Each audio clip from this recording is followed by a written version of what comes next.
There's a grounding earthiness to this place that we feel in our ancestors. It's a place where, believe it or not, we evolved as a human species, and anyone who's come to Africa will understand that. The connectivity that the continent has to the person and to people's souls is next level. I am thoroughly looking forward to taking you on your next adventure when we explore all the small and big things. Catch up with the guides daily here on Wild Earth. If you love to watch Wild Earth, then we are inviting you to join our Explorers program. For a monthly subscription, you will have the opportunity to win fantastic Wild Earth expeditions. Join our guides for a chat around the fire, receive weekly highlights from our shows, and much more. All the money will go to keeping these live safaris on air, which in turn allows us to escape into nature every single day. Our first Wild Earth Explorers competition has closed, and we have a winner. Congratulations to Chantal Sleep from Benoni in South Africa. I felt totally overwhelmed for winning this prize. I will be taking my son with me, and I can't wait to share this experience with him. Chantal and her son have won a behind-the-scenes Wild Earth experience at the magnificent and beyond Ngala Tented Safari Camp. The prize includes a 3-night stay and a chance to sleep out in the unique Ngala treehouse. I would like to thank Wild Earth for making this dream come true, and I encourage everybody to subscribe, to become an explorer, and stand the chance to win these amazing prizes, and so much more. For this month, we have a brand new prize. You could be jetting off to Tswalu in the Kalahari for a 3-night stay at the luxurious Motsi Lodge. Open to all Wild Earth explorers who have signed up before the end of January 2021. Terms and conditions apply. Looks like it's a very difficult climb because every time it tries to climb, the ground is breaking, so it slides down. But it's the only one. Look at that. That is the call of desperation with a cub. It's like, what are you doing, mommy? Oops. Oof. Expect the unexpected here on Wild Earth daily.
This program features live coverage of an African safari and may include animal kills and carcasses. Viewer discretion is advised.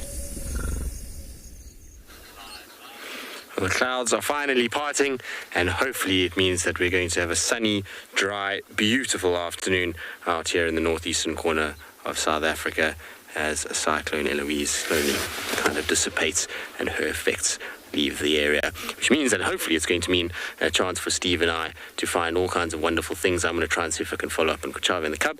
I think Steve's going to try and follow up on the Talamati Pride, and with it being a little bit drier, we can also access other parts of the reserve. So it should be a good afternoon here at Djuma. It also means that Pridelands, Ingala and Pinda should all be out this afternoon as well, which will be wonderful. But the conditions are good, and so without further ado, let's embark on this, your very own live African safari.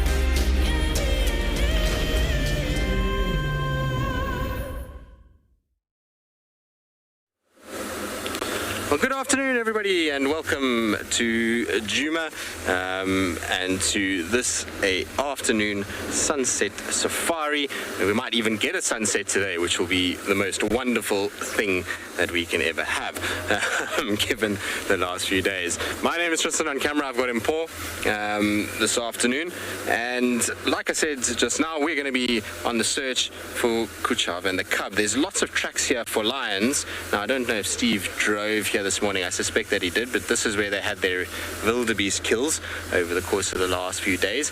Nothing really left of it, which is not a surprise. I would have thought that this would have all been kind of cleared out and taken. Now, we are coming to you live, which means we want to hear from all of you, or would like to hear from all of you. Want is probably a strong way to put it.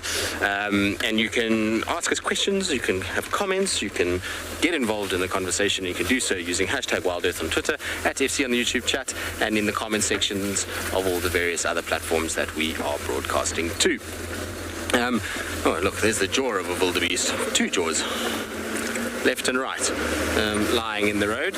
You can see on the left-hand side and then the other one on the right. It's quite a macabre thing to have when you're kind of driving down the road and looking for kind of alive things, and you just come across jawbones with bits of meat on them. So this is a jaw from one of the skulls. I mean, we know there was 3 different kills here, so it could be any one of those 3 wildebeest. That's the sort of bottom jaw that's been separated and broken. Probably find hyenas have dragged this around and kind of moved it all over the place. In a weird sort of twist of events as well, Swallow is getting some rain now.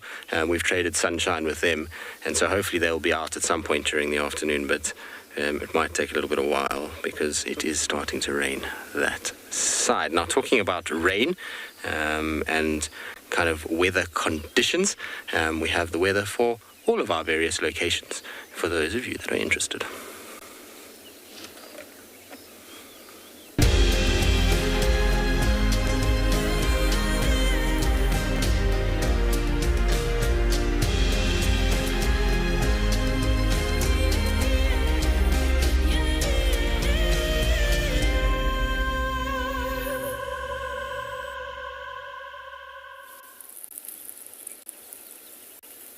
I have all the weather for each of the locations, which we will do at the start of the afternoon safaris. I know a lot of you really enjoy seeing what the weather is and what's going on. Sorry, I just need to come back a little bit just to see something quickly. There is a lion right there, so we'll get Steve to come this side because I know he's looking for them. I'm not going to stay with them, but there is a lioness that's lying right over there with her legs in the air. She's kind of hiding out in the shade, so she's kind of taking it easy and doing what lions do. These lions I don't think are going to move too much today. After the meal that they've had and being kind of wet, and then on top of it, the kind of the sun that's come out, I think they're full fat damp, and they're just going to enjoy a bit of sunshine, relaxing, and putting the feet up for the afternoon. Maybe this evening we'll start to see them coming out. I think that they'll probably try and kind of move around this evening, maybe hunt again on quarantine. Talking about Steve, we don't have any game drive radios because of the weather, so the final control will have to let him know, but let's send you across to him to say good afternoon, and hopefully he'll head this side to come take over with these lines.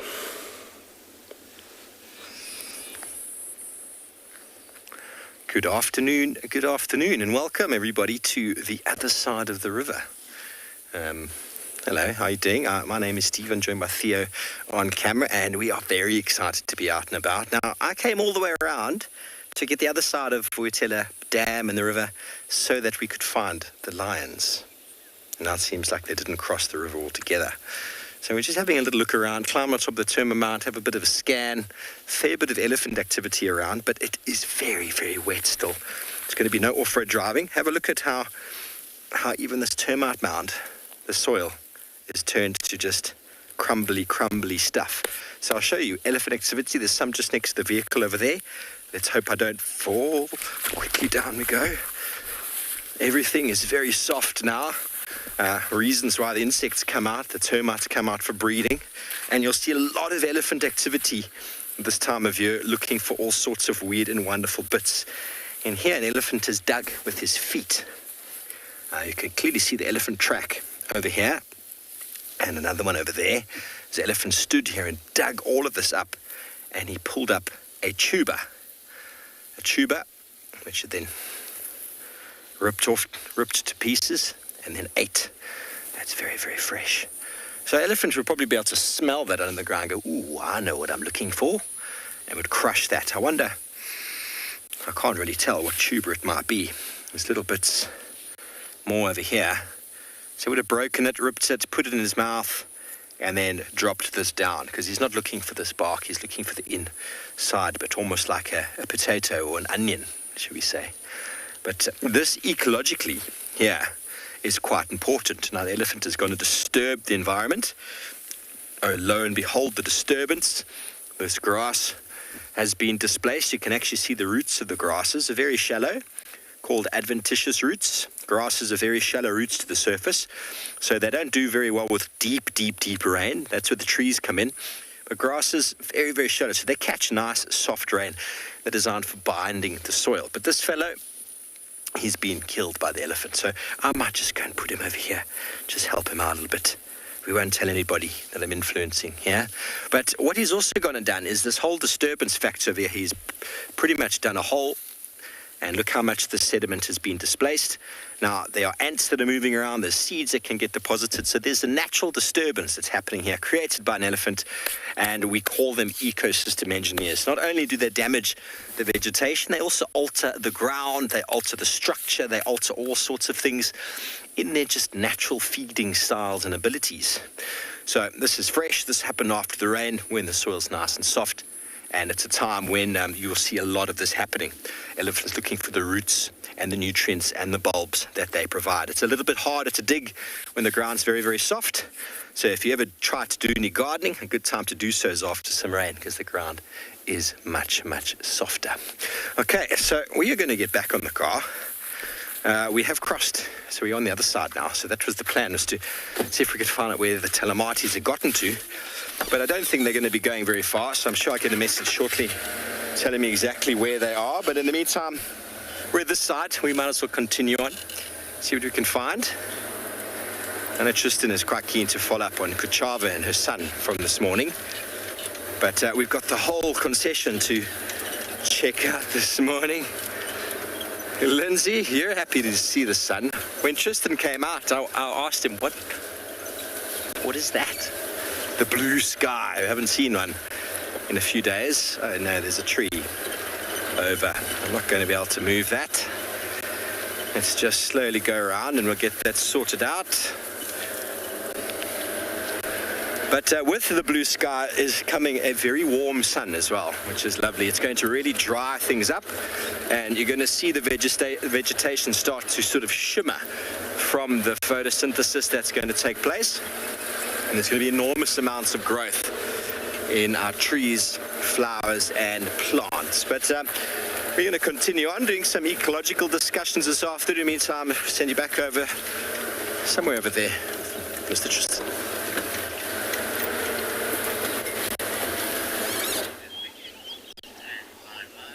Well, I know Steve is on his way this side, so we're not going to stay with these guys, but some of the Pride members, female with some of the sub-adults, is on the road. They're heading to where that other lioness is. This is the female that picked up the injury in the hunt. She's got the little gash on the inside right leg. But they, I think, have come out of the riverbed for water, and they're now going to walk along the road and walk past us towards where Steve is. Now, unfortunately, as much as I would love to get out your way, guys, it's so wet that if I go off the road, I'm going to make a big rut, whereas you guys have nice big paws, so you don't have to worry so much about going around us. Hey, guys.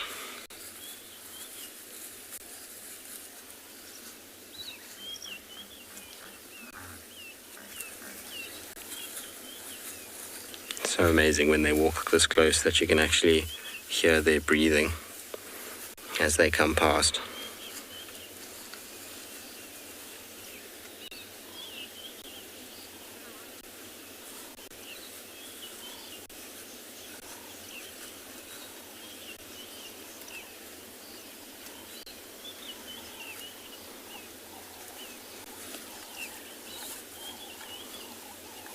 Shame they're getting hot now with the conditions.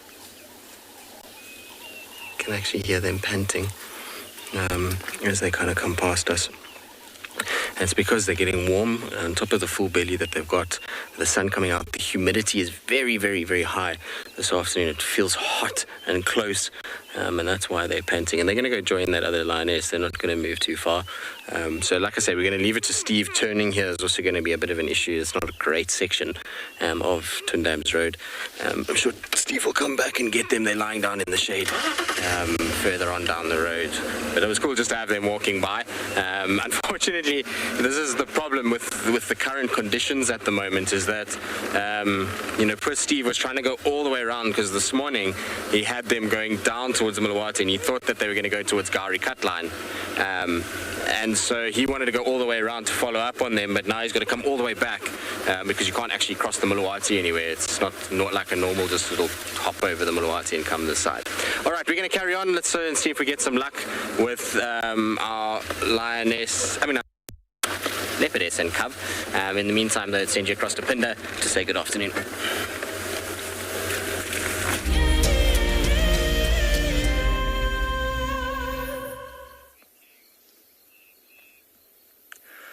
Well, welcome everybody. We're here with this beautiful little herd of impala that's just started to move off down the slope towards some thicker area. But welcome aboard. It's lovely to have you all with us today.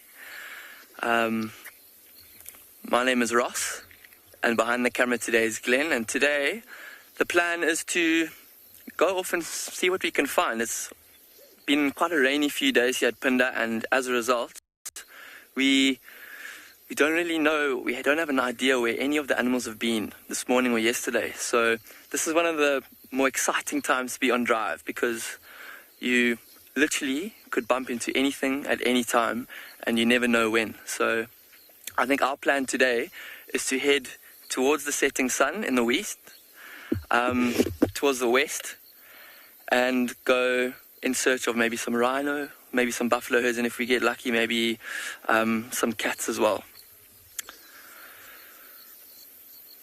Just over my shoulder you can see also a few warthogs. There we go.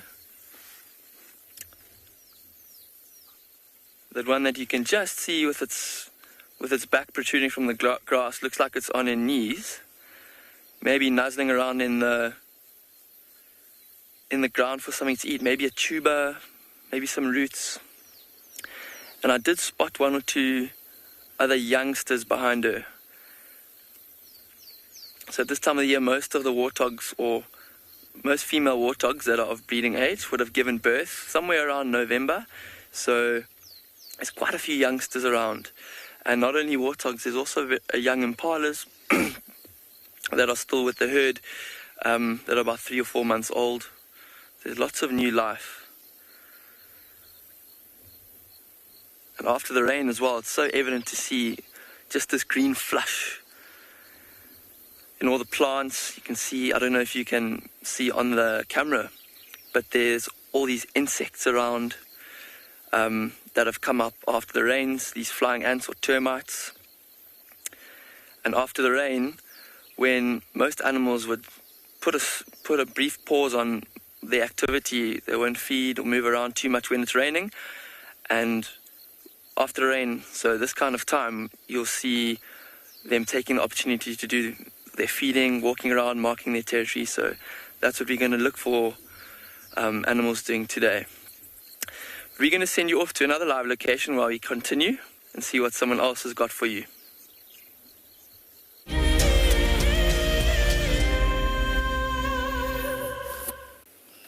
Thank you, Ross. Well, we've caught up with the elephants that were probably doing the digging.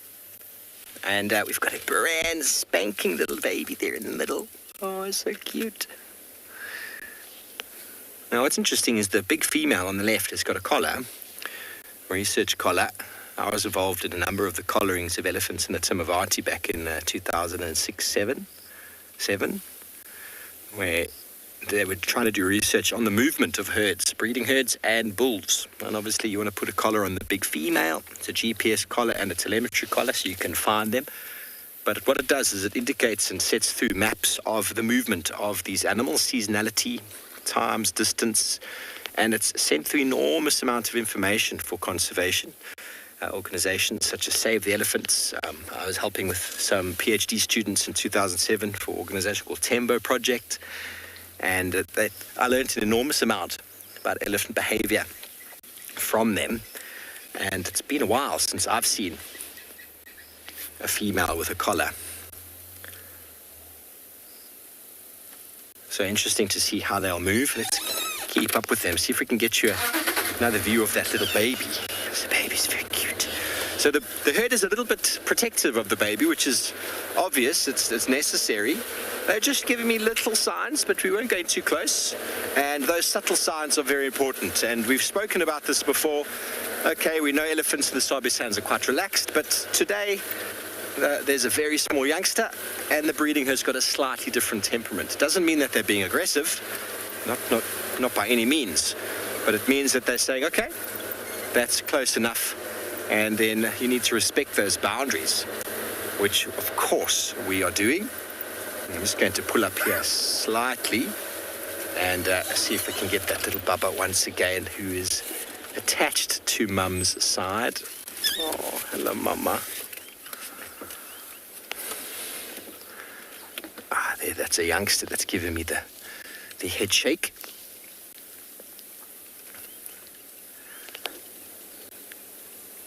And they're hiding behind a bush. Of course they are. Move up just half a meter.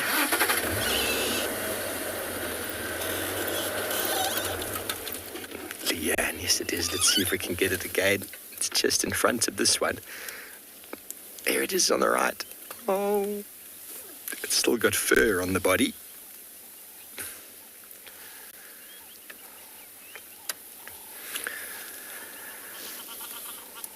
How special is that? Very, very special.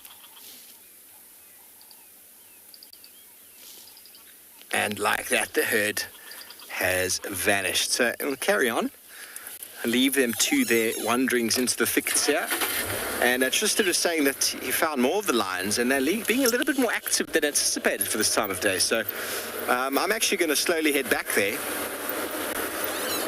My whole initial plan was to get to the other side of the river to see where they were going to, and they just went into the river and came out again, exactly where I left them, or where they went in this morning.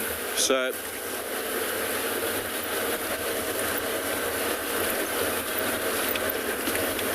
active lions is always fun.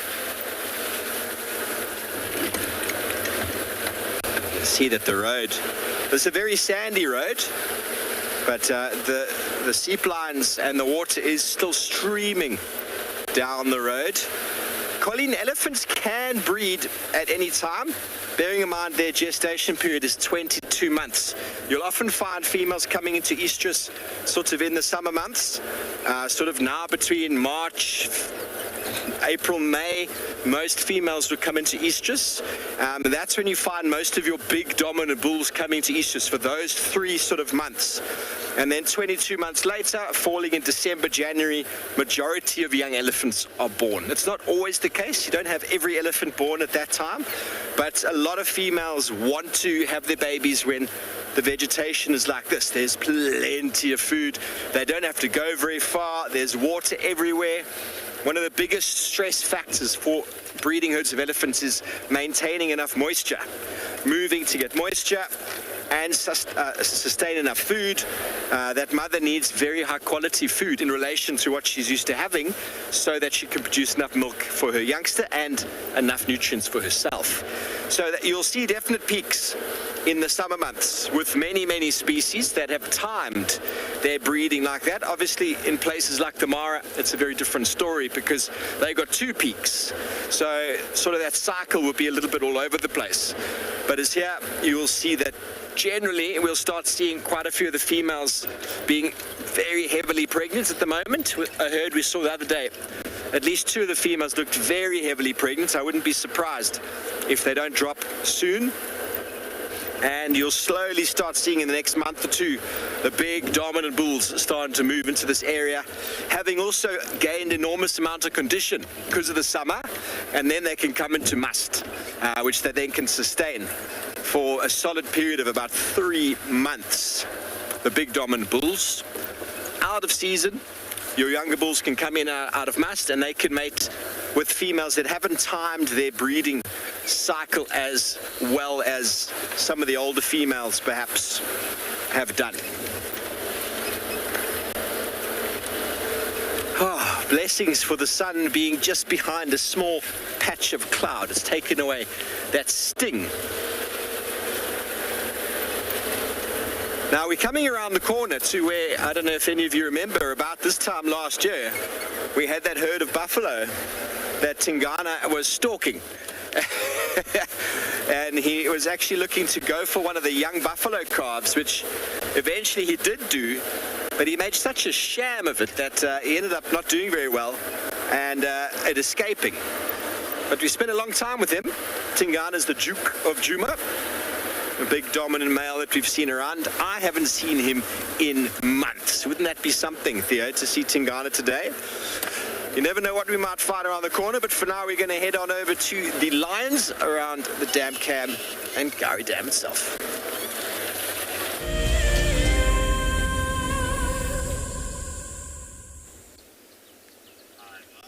It would be nice to catch up with Tingana. Steve's in the right area from where Tingana was yesterday.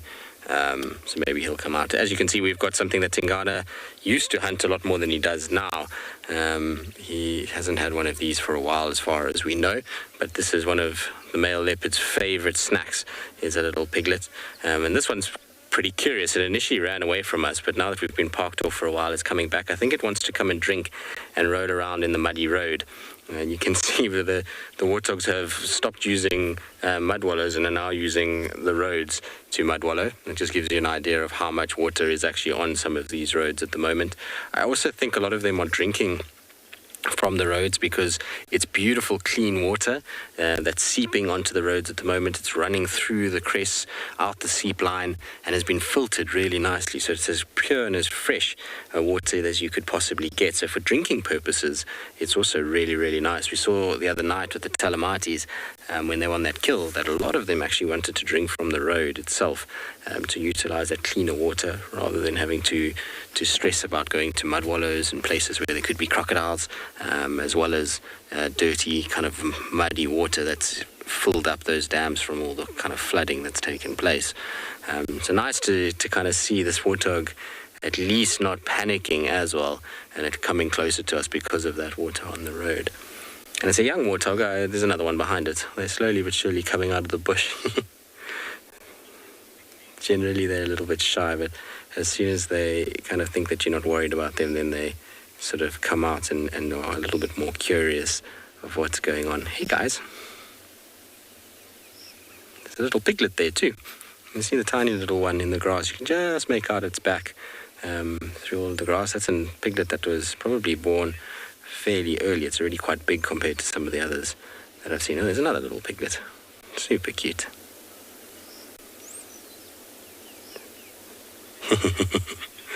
Three little bottoms running through the long grass. A small warthog really is one of the sweetest little things, but unfortunately they get hunted heavily. All right, we're going to carry on. We'll leave these guys to themselves. Hopefully we'll have some luck with the predators that like to hunt these guys.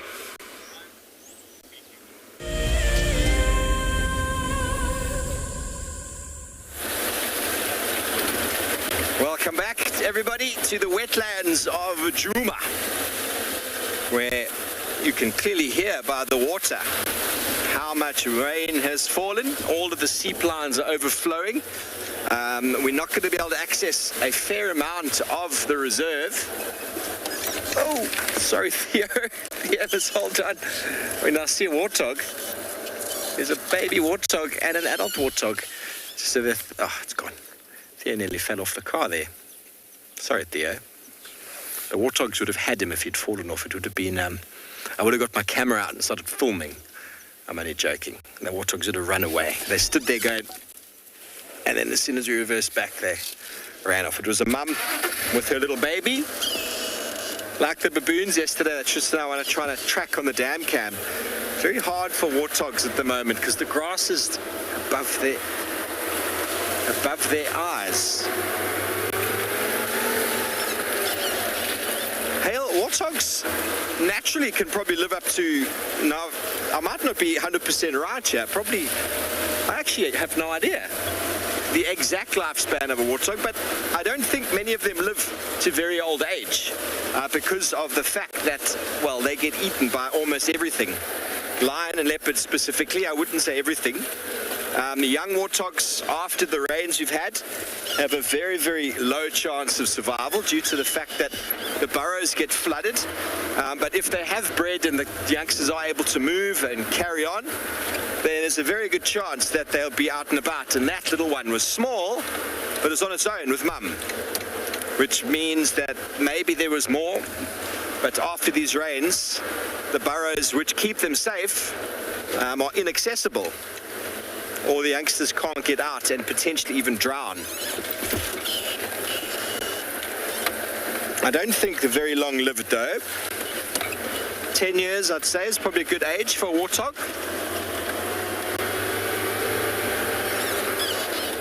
Oh, hello, beautiful kudus. That's what's going to happen. We've got a sighting to go to, and all the animals that we've been looking for have decided it's time to come out and showcase their beauty.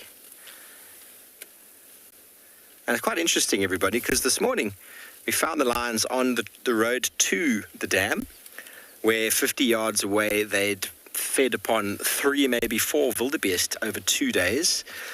And then they walked up to quarantine and they walked all the way back to where they made the kills.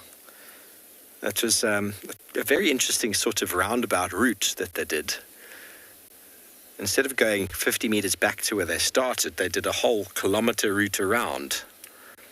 Gave us some wonderful shots, gave us some wonderful things to look at. But these kudu, who have also sustained or survived the rain, are now thoroughly enjoying a little bit of sunshine. But they know the predators are around, and they also know how vulnerable many of them and animals are because of the long grass. Even look how tall the grass is next to the kudu, and kudus are very big.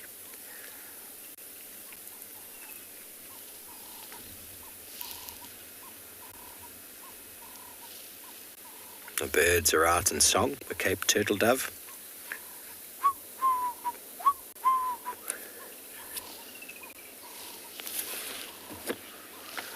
Right, so these females here are pretty fully grown, probably in the region of 170 to 200 kilograms, big kudu bull. The females are similar sort of weight to that of a lioness. So they're pretty heavy, the region of 130 to 140 kilograms, but males get heavier, obviously. And they can jump 3 meters easily. No problem at all. They are the second largest of the family, the eland being much larger. Big eland bull can get up to a ton, metric ton, but they don't generally, the rest of the family don't generally get that size. But there's only one predator that can tackle a big eland, and that is lions. And when they do jump on them, they're very, very hard to bring them down. But right now, the kudus are just going about their day, and they get most of their moisture from the vegetation they eat. They would have no need to have gone to a watering hole, to a dangerous area where the lions are once again lying up, opportunistically hoping for some more food. Let the prey come to us. And I have no doubt that by later this afternoon, they'll probably come back up onto these open areas and scare the life out of all the general game once more.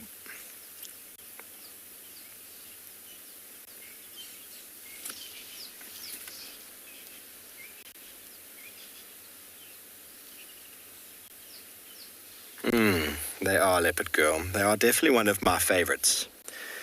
They are very, very elegant, and they look really, really interesting with their huge ears.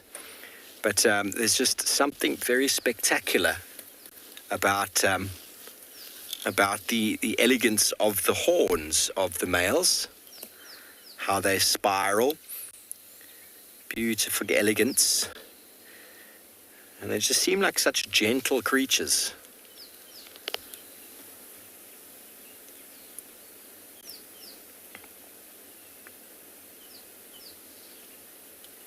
They make a very loud bark when they see a leopard or a lion.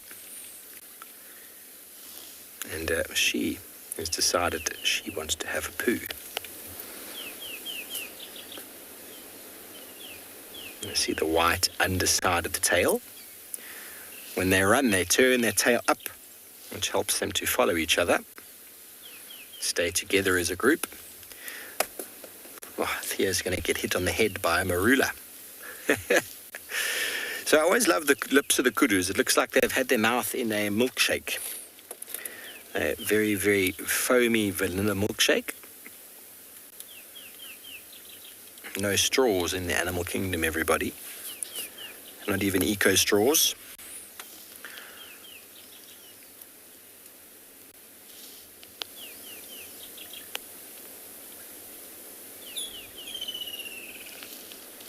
The woodland kingfisher shouting. You'll have many of the birds re-establishing territories because with storms like this, it is very likely that many of the birds, the territorial holding birds, have lost territory, have been killed, either through exposure or through predation in the form of snakes or genets or any other type of predator. And so they'll wake up once the sun shines and they'll be going, I'm still here, stay away. And any non-breeding individuals will quickly move into an area that is not being claimed.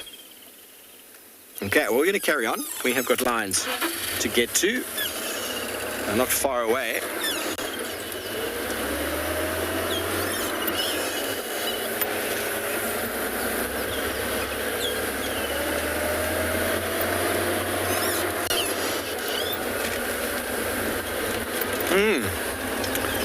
It's actually very easy. Kudus, first of all, are very big, and they're generally grey all over. They're grey with those white stripes, whereas Nyala have got sort of the same sort of orangey colour as an impala does. They've got the same stripes, but they are much smaller, and they've got the orange colour to them. And the male kudu are the same colour as females. They've got the horns that spiral, whereas male Nyala are bigger than the female Nyala, but they've got a very chocolatey brown sort of colour, very shaggy coat, and they've got very long orange socks, which makes it very easy to identify. Kudu are grey, Nyala are orange, and the males are brown with orange socks. But they are easily confused. We've got a spexed, hinged tortoise in the road who just wants to say, oh no, that looks like a terrapin. Sounds like a terrapin. What's he doing here? Everybody's out and about after the rains, exploring and trying to find their way about, but now he's gone and hidden. And we'll continue on. While we drive on down the road, I believe we're going to be sending you over to my good friend Tristan, who's heading south. I wonder if he's having any luck relocating on his pair of leopards.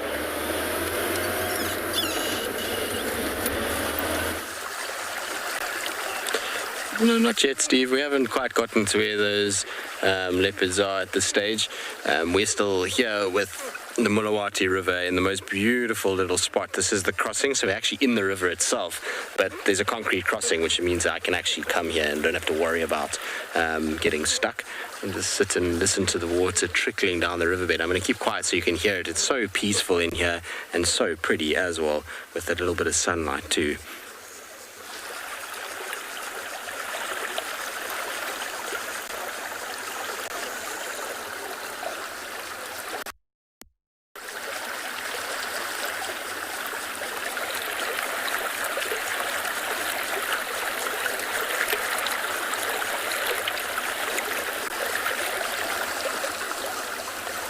Don't know why the sort of flow of water and trickling and this always makes you feel very calm and kind of relaxed. Unless, of course, you've drank too much water, then you're probably feeling less calm at the sound of water trickling past the car.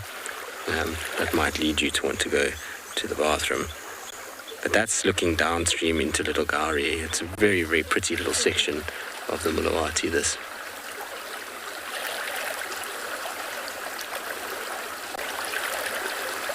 Now, can you imagine how cool it would be in this particular shot, as if you had a pride of lions or a leopard or an elephant walking up that riverbed or trying to cross the riverbed with that green frame and the water running. I think it'd be an absolutely beautiful, beautiful scene. Ellie's probably would do it more than any of the others, or Buffalo, but maybe we'll get lucky in the next couple of days, because it's not going to run for much longer. I reckon within the next 3-4 days we'll see this settling right down to a trickle rather than an actual running river like you're seeing right now. And it's not very deep at all. I mean, you can see there's quite a few little sand banks in there. It's only probably running, I would say, maybe about 3 inches, 4 inches deep at the moment. Yeah, somewhere around there. 10 centimeters, 15 centimeters. It's not very, very deep at all at the moment. There will be little furrows and channels that have developed due to the flow of water, but it really won't be much, and it's dropped already since this morning, since I was here. We came through here this morning and it was definitely much higher than what it is now. Pretty though. All right, let's carry on. I'm also quite curious to try and figure out, I don't know if Steve...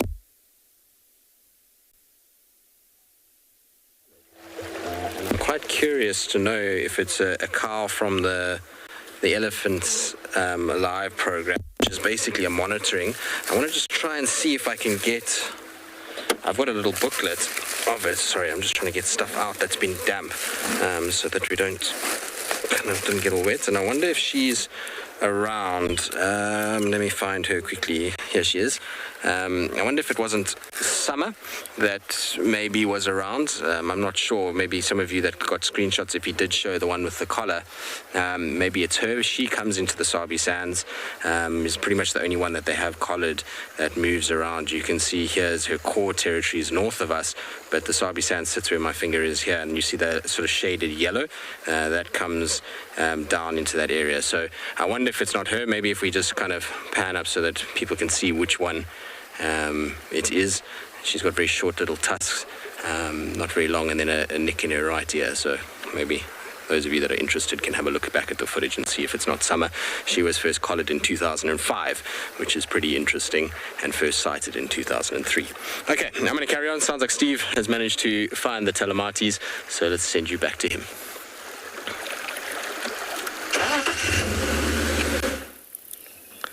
Well, thanks, Tristan. We were on our way down and we bumped into them on their way up. So I reversed back to give us some space to allow them to come up. They are on their way up to quarantine, but now they've decided, the sun has burst through the clouds once more, and there's a bit of a sting to it. So I'm going to move up and get you a closer view, because it seems as if they've decided to go stationary again. It's always nice to position yourself so that the lions will walk past. But we found them right here this morning. Right here. So they've gone all the way around. Oh, one's coming. I think I'm going to wait. If she comes, the rest are going to come. They just can't help themselves. It's pride mentality. They're going to go and give the impala and the kurus a hard time. So pretty much where this female is now, in about 30 meters, 20 meters, that's where we found the pride lying up this morning. So I've had it many times in the past when I've spent an entire evening with lions from sunset to sunrise. Oh, she's going to enjoy a different patch of shade. Sunset to sunrise, and then when the other guides got back to me in the morning and found the lions pretty much the same place, they said, oh, these lions are so lazy. But the lions had walked extremely far. They'd killed 6 animals. They'd moved. They just ended up back in the same spot. Okay, well, it seems like the shade was saturated, and she wanted a bit of her own space. Problem is, when you do end up on a road where you've had lions already, as with this morning, you've just got to make sure that there's no landmines, if you know what I mean. I think you do. So they were right here this morning.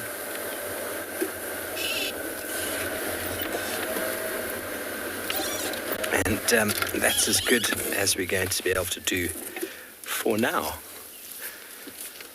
I think they also were quite excited about the fact that the sun went behind that cloud. And now they went, oh, hang on, it's hot. So 3 days in a row, they're within a 50-meter radius. It's quite interesting, isn't it? 50-meter radius.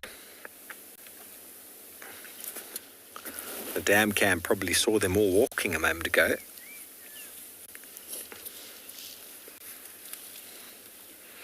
Donnie, there are 14 lions here. 14. 2 of them I know are 2 young boys. I forget the makeup of the adults, but I think it's 8. 8 adults. Tristan had 8 on the kills 2 nights before, and then the cubs arrived. Or the sub-adults. It's hard to tell them apart sometimes.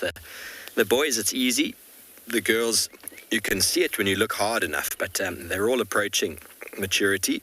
And the boys, obviously, you can tell their size is big enough, as big as the lionesses, but due to the main development, you can see that they're not fully mature yet.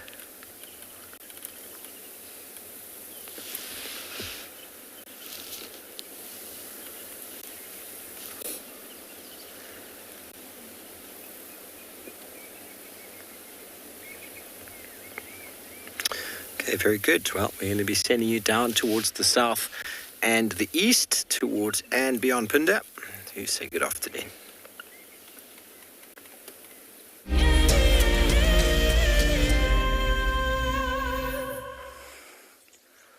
Well, welcome back to And Beyond Punda, everyone. And we have come across this incredible herd of zebra here on this beautiful grassy hillside. And just have a look at all the different individuals. In the middle of your screen at the moment is a tiny, tiny, tiny foal that's just trying to suckle from its mother. Look at that. And you see how the little foal has to bend almost down to get underneath and find its mother's teat.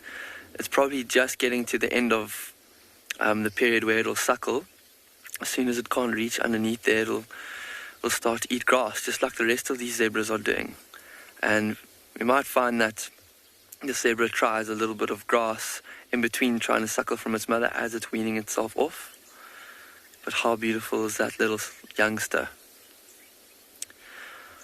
But what I find most amazing about this herd is that on Punda we generally don't see big herds of zebra like this during the most part of the year. We'll generally see family groups of 5 or 6, maybe up to 8. But in this particular area where there has been so much rain and this beautiful flush of grass of late, it seems like there's maybe 3 or 4 family groups that have come together, and they're all furiously feeding on this beautiful green grass. If you look at them, almost all of them have got their heads down and they're munching away. Very, very peaceful scene. Look how their tails switch to flick away flies every now and again.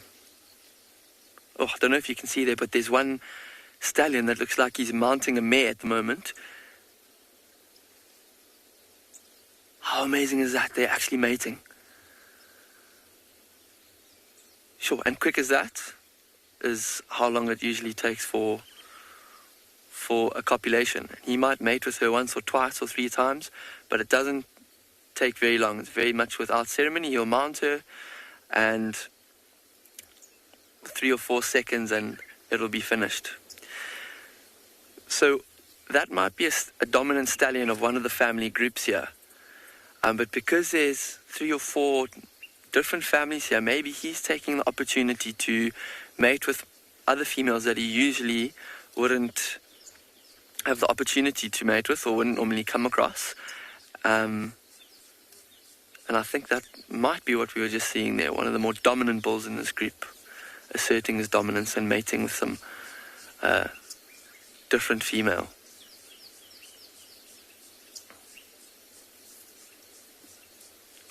Oh, and you see how they're all a little bit on edge there. A couple of them are aiming a kick at a few others, just jostling for each other's space. They might be a little bit uneasy being in such close proximity to zebras that they usually wouldn't see. But in general, everyone is mostly just focused on eating and feeding. And it's been a very hot day here at Phinda, so during the heat of the day, I would imagine that most of these zebras would have probably been resting under a tree, and they are now taking the opportunity to come out and feed. We might stick with these zebras for a little bit more to see if anything interesting happens here. You can see some more fascinating interactions, but we're going to send you off to Tristan now with some elephants.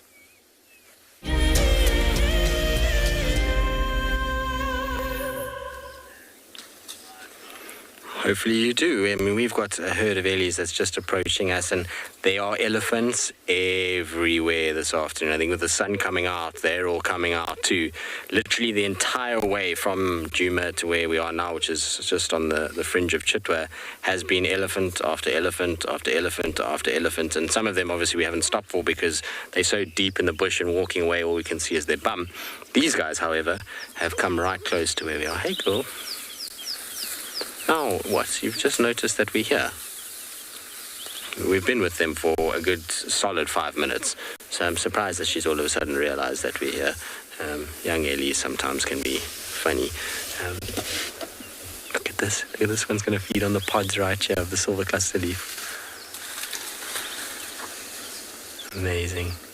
I'm actually going to keep quiet because the audio of them with their flapping ears is super cool to hear.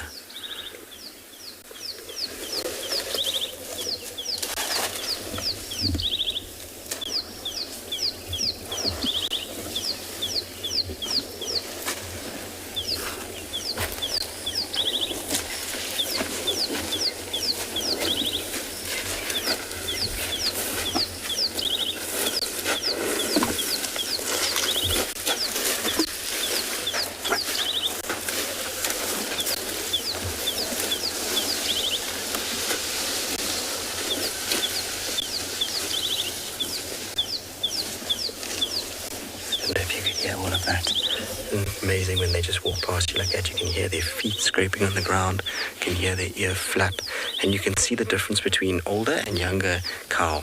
Older cow, she just goes right past us, she's not worried. Young cow, she doesn't want to be, and she moves, and she kind of has a little bit more of a sort of timid demeanor, whereas that older cow, she just walked straight past us and gone. There's ellies all the way down to the Mulawanini as well. I can see from here that they're going downhill. There's another one that's coming on our left-hand side here. There's literally ellies all over the place at the moment. It's amazing. I love it when we have these elephant paloozas where there's just literally elephants everywhere you look. It provides endless entertainment. I think sitting with elephants has got to be one of the most life-changing things that somebody can do on a safari, particularly if you just sit quietly and enjoy it. So you just turn off and you listen and you take in the sounds, and you just watch the behavior. Because with elephants, when you drive into a herd or you come across a herd, it's probably a better way to put it, not because you don't really want to drive into the herd, but when you come across a herd, a lot of the time that unsettles them slightly for a little bit. So they're very aware that this big object has arrived, a large object has arrived that's noisy. And so they kind of watch what's going on. But as soon as you turn off and you just settle down for a while, eventually they start to kind of just ignore you. They realize that you're not there to do them any harm, and they're quite happy just to sort of move around you. And then you start to see the behavioral aspects of elephants come out. You start to watch them as they interact with one another, as they interact with the environment, and all the really great parts about elephant viewing starts to come out. You'll see them drinking, you'll see them playing, you'll see them dust bathing, you'll see them, communicating with one another. And so long periods with elephants can teach you a lot about the species, and they're just fascinating. I absolutely love watching what they feed on and how that changes as they move up and down the slopes that we have here. So when I say slopes, I'm talking about the kind of katinas that we have, so from drainage to seep to crest. And as they do that, their diet changes and shifts according to what plants they're coming across, how seasonably they change their diets. It's not always just about bark and trees. It's sometimes all about grass. Then other times, like now, it's all about the marula fruit, and everything kind of constantly changes with them. And I find a lot of people don't absorb that when they're with elephants. They get very overawed by it, which is understandable. It's a very big animal, and when it's close by, it does take your breath away. But if you can just sit in for 5 minutes, wherever you go, if you do get into a sighting with Ellies, just to take them in and enjoy what you're hearing and what you're seeing with your own eyes, rather than kind of freezing almost in fear or trying to take photos of everything. I think that's the one big thing, is I often see people in elephant herds, just all they're doing is taking photos and sometimes not actually experiencing the magic that is being in an Ellie herd, and disconnecting from technology for a few minutes as you sit with them. I'm hoping this herd's actually going to go down to Chitwa Dam. They look like they're slowly angling towards the dam itself, and I'm quite keen to go and see what the dam looks like after all this rain. I suspect that it must be full. And maybe we can even find some little catfish spawning action on the outflow. All right, talking about Ellies, it's time to send you guys across to Prideland so they can say hello after a few days hiatus, and they're obviously in the land of elephants that side.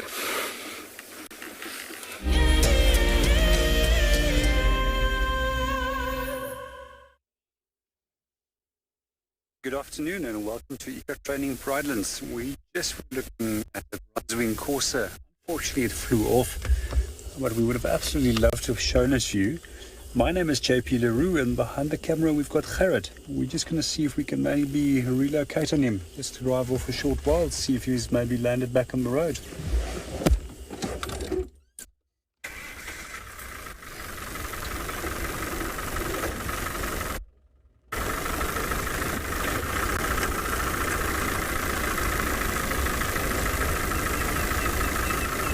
Seems that our Corsa has unfortunately flown off. Most of them are actually nocturnal, and we generally find that they like open areas in most species. What I also find quite fascinating is if you can locate their nests, which is normally quite well hidden, the eggs especially are so beautifully and cryptically coloured, blending perfectly in with the environment. And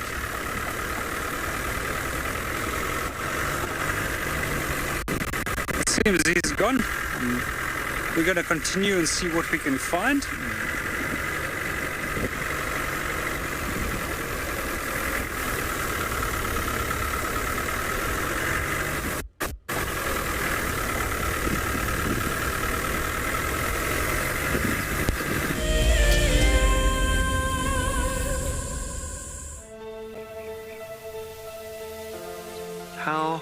insane is that animal? This is out of this world. Fantastic. Good, Mama. Wow, what a way to start off. It's just such an incredible privilege to be out here. It just keeps on delivering. There you go, there you go. Heart is pumping right now. 3, 2, 1. You are live, you are live. Look at this, everybody. We've got a live kill.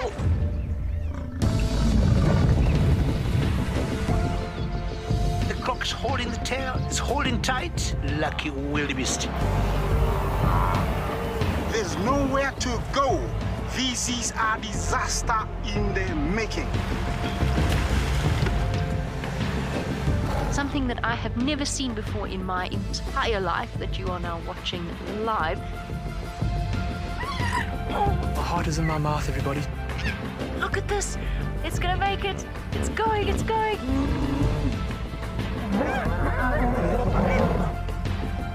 This is just too magical. Hi, little guys. That's great, isn't it? Look at that. Scuba Steve has got a friend.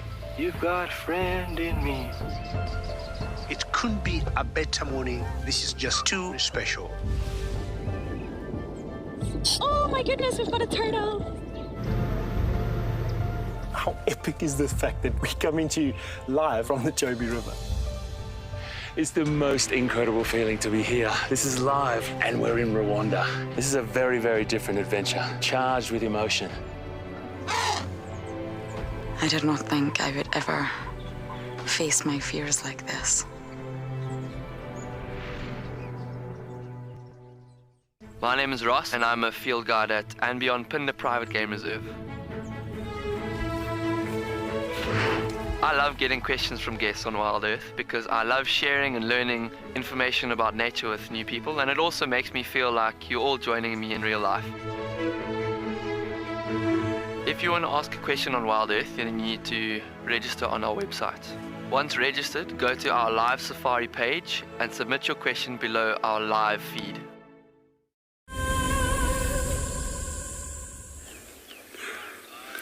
As you can see, there's a bit of cuteness overload. There's a tiny newborn baby in amongst us. It's not that one that you're seeing now.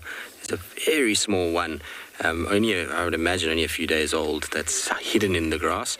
You can't really see it nicely, but there's one that's lying down playing with one of the babies, and we had another one now that just slipped and fell on the road, trying to come down the slope, and it's so slippery with all the sort of runoff that its feet gave way underneath it, and it ended up face first into the road. It was very comical, albeit the elephant didn't seem very happy about it. It seemed to get up. Luckily, none of the others were around to point and laugh, and we were very good. We didn't try and laugh too much either. But you can see they're having a little game on the floor. It's quite common to see ellies pushing each other around and lying down. I wonder where that tiny little one has gone. We had a brief view of it, just kind of hiding out close to its mom. Very small baby, but it seems to have disappeared on us. Let me try and roll forward a little bit because we're on a nice slope, so we should be able to roll just a little bit. There's an ellie that's here in the shade. Maybe this little one has gone into the shade here somewhere. No, that's the bull. I don't see where it's gone. Maybe it's laid down in the grass. It was very small. Could also have just disappeared. The grass is so long at the moment that it's possible the little baby somehow found its way moving. There's a smaller one, well, not a smaller one, but a small one over there. Maybe it was that one. I just can't see nicely with this grass being as long and the trees kind of obscuring our view.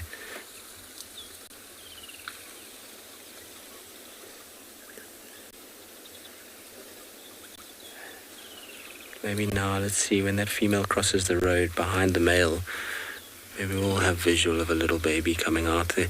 There's a few females that walked in that direction.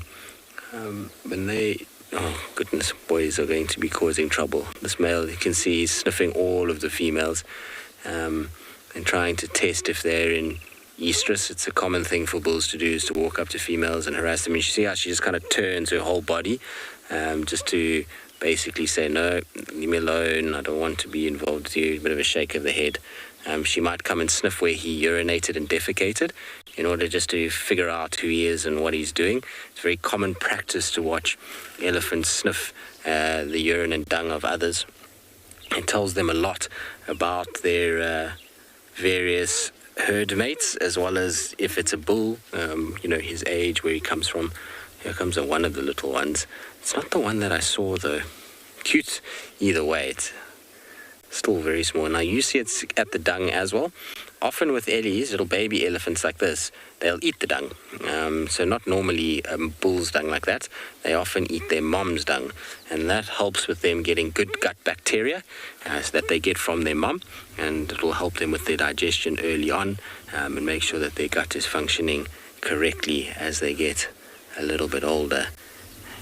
Cool, isn't it? I mean, it's obviously not a nice thing to do. I mean, glad that as humans we don't have to do these things, and, there's other ways and means to get it. But for an ellie, it's a clever system that they've got, the transference of gut bacteria from mom to offspring is pretty efficient due to that process. I wonder where that little one went. Maybe just, like I say, the grass is just so long that it's just disappeared in there. I'm afraid I think that's the case. All right, we're probably going to leave these ellies now. We're right where we had Kushava and the cub this morning, so we're going to try and see if we can find her. In the meantime, let's send you across to Steve, who's got his cats already.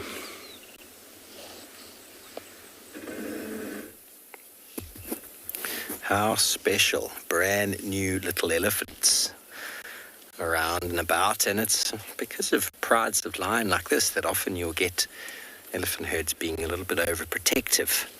We heard that herd of elephant we were with before, not far from here, making some very loud noises.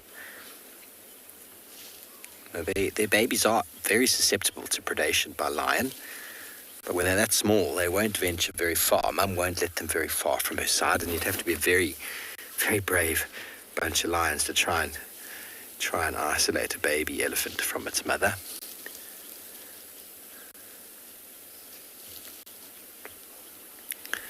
So we've got 3 of the adult lionesses have moved past us, and then majority of the youngsters and the younger lionesses are still here. Here comes another adult on the left who's going to get up. It's always the adults that lead the charge, that lead the movement. And here comes another one. I think she's an adult. She's just on the left of screen. I wonder what they're going to get up to, how they're going to try and catch some food this afternoon. It's a bit early in the day for us to normally see them being active, but as we've seen, weather has a major part to play in the activity of lions. If it's cool and overcast, you'll see them being very active. Okay, see here, looks like another adult. She doesn't look like she's an old girl, like 2 of the girls we saw walk past. The one with the purple eye and this pride is a very old girl. She's battle-scarred. We saw a lioness walk past who, I think someone asked me this morning about the injury on a lioness. We had a lioness with a flap of skin dangling on the inside of her right front leg. Is that the one we're talking about? It looked very painful, but she wasn't limping in any way.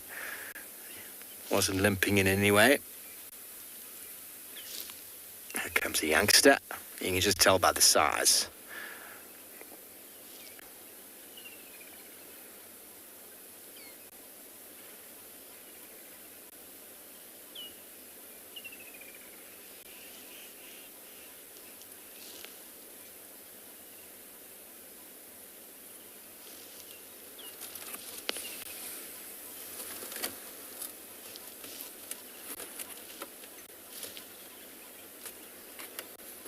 We've been blessed. I've seen the Telematis more in the last 2 days than I've seen them before in total. I've only seen them twice before. Once on Buffelshoek boundary and once on Buffelshoek. We tracked them, but we weren't able to broadcast because of being quite a signal dip. Now this looks like another seemingly adult, but now you can see the spots on the legs. Often a good indication of the youngness of a lion. Still got very spotty legs. What have you smelt there?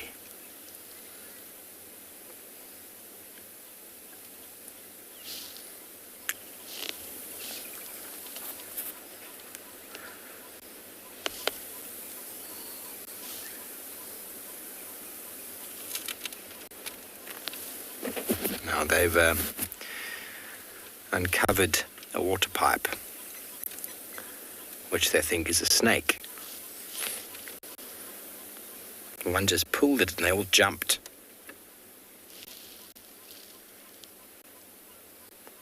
We have water pipes in a few places in the reserve for accessing water, bringing it from the low-lying areas, also for filling up watering holes.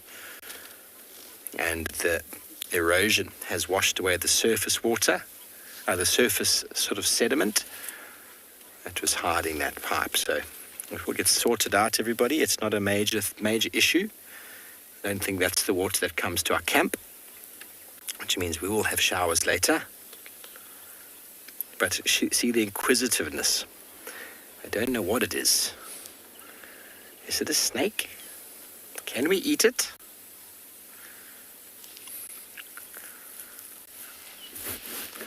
But definitely more active than we're used to seeing them in this time of day.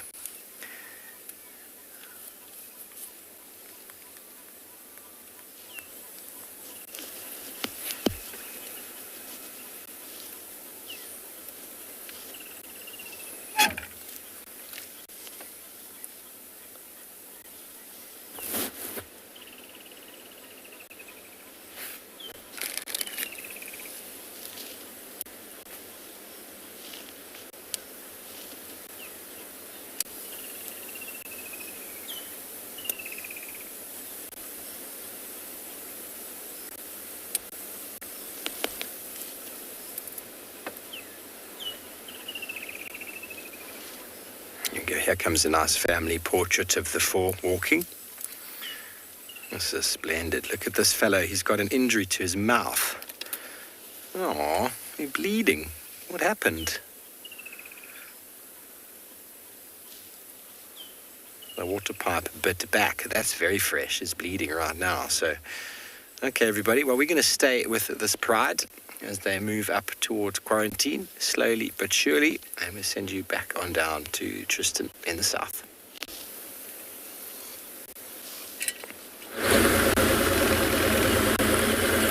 Well, while Steve stays with his naughty lions, who seem like they are full of beans this afternoon, we're still trying to just figure out where Kuchava and Cub could have gone. I haven't found tracks for them yet. It's not to say that they haven't come out, because we got a report at about 10 to 9 that they were on the driveway, which is where we were hoping they were going to come out this morning. And they said it was Tandy and Cub, but I'm 99% sure it's Kuchava and Cub. They're heading right to the driveway, so pretty sure it's them. But I can't see where they've crossed. There's been a lot of vehicles up and down during the course of the day. So what I'm doing now is the next road east of where that road is, in the hope that I can maybe pick up something. I suspect with the way that the ground is saturated and wet, and there's so many flies this afternoon, that I have a feeling that we're going to find a leopard in a tree or on a high mound. I think that's where they're going to be sitting, if they haven't been chased around by elephants, because I just cannot stop finding elephants this afternoon. They're everywhere. There's another whole herd here. We've just passed a herd on the driveway, and now there's another grouping of them. Hi guys. There is a lot of you at the moment. Just let these guys go. There's a female that's in front, so don't like cutting them off when they're walking and driving. And trying to kind of follow each other. It's never the greatest thing to have Ellies kind of cut and then cut them off. It's always better just to let the herd sort of join together and then carry on. I just want to see, it looks like this other one has turned back into the bush towards these two. So I think we actually can go forward now, which is good news.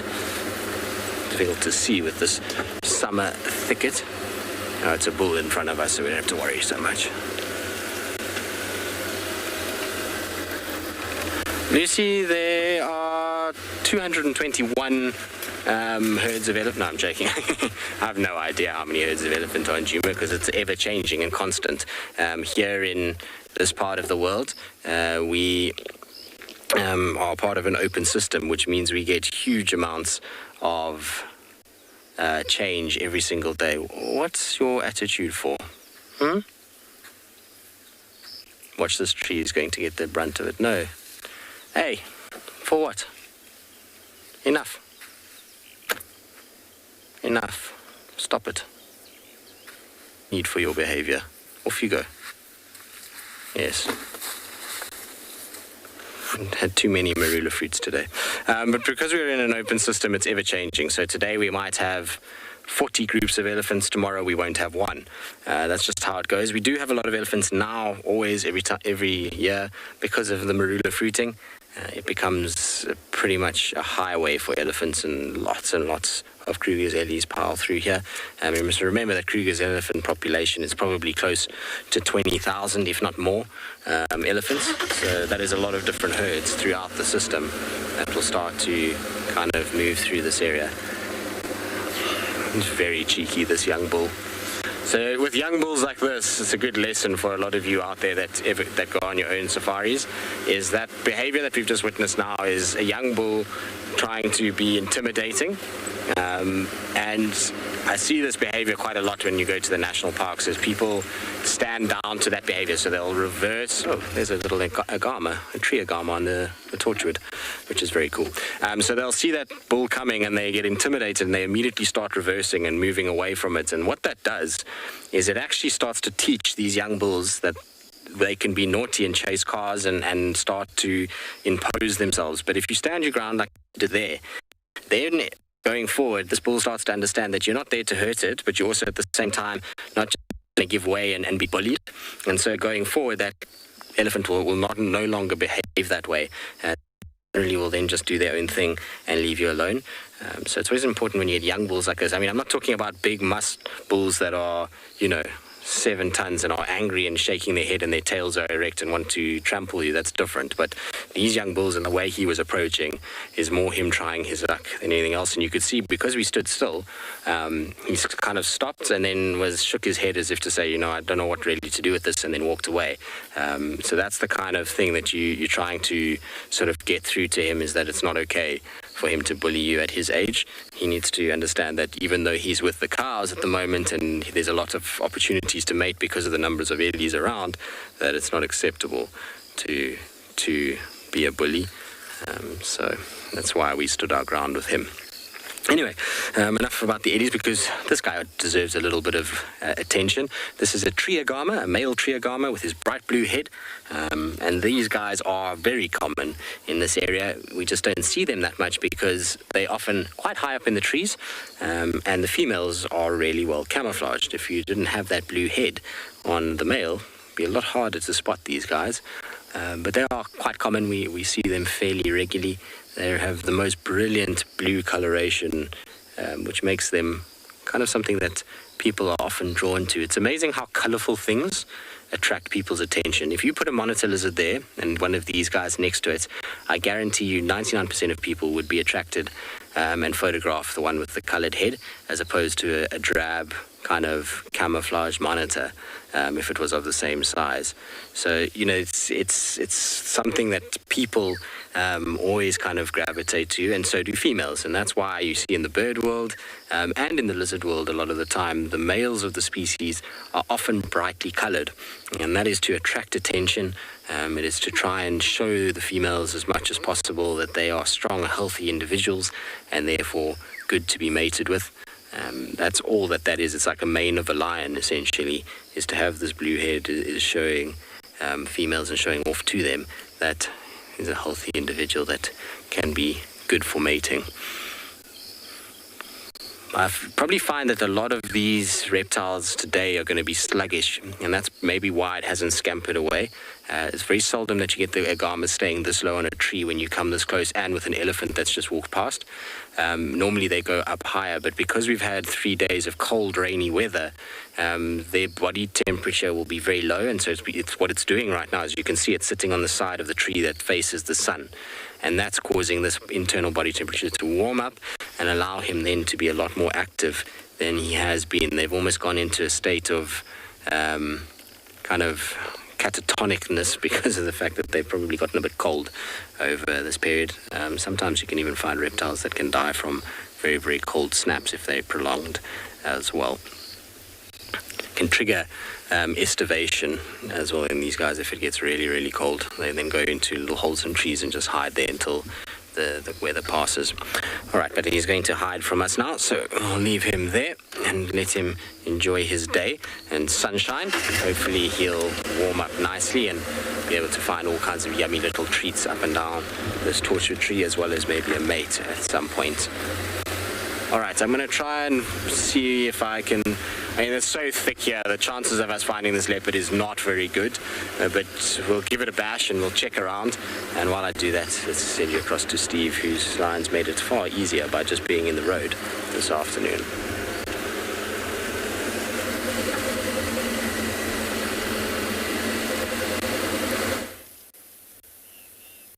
I have made it very easy for us. I've made it very easy for us. Who would have known that we just come and check where we left, or where we found them this morning, that they are actually now exactly where we found them. It's very, very strange. But it is what they do. A little bit of yoga stretch for the old girl there. And I don't know what's going on with them today. They're going up and down, up and down. She's now decided she's going to go back down the road and join the others. I suppose the shade is a little bit more sort of complete over here. And she's walking towards a boy who cut himself on something, his lip, and he's bleeding quite profusely there. He's just licking and cleaning himself. There's actually a little bit of blood on the floor, just down left. Look at that, that's blood. So I don't know what happened. Something happened when they were messing with that pipe, and the whole pride jumped, because he probably got a bit of a fright. Something must have cut his mouth. He's not too concerned, everybody. Don't worry about it. It's the least of his worries is a little nick on the lip. You know, there's just parts of your body that when they bleed quite profusely. And it seems as if that's exactly what's happened.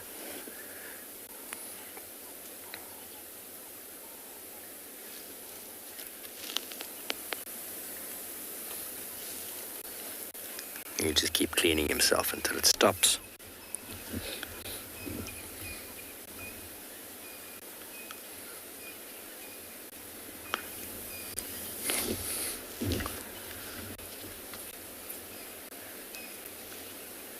There's a bit of a stalk in progress.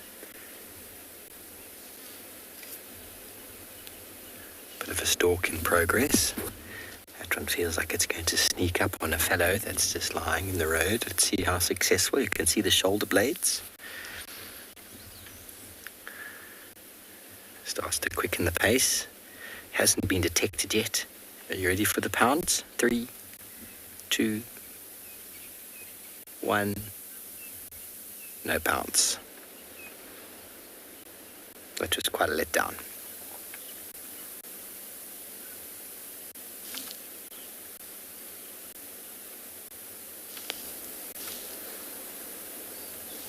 So I think the lions are just uncomfortably full.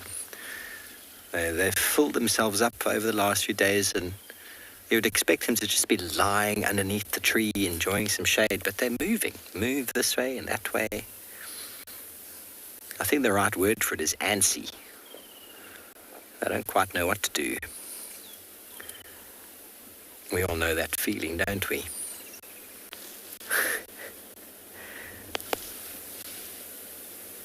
There we go.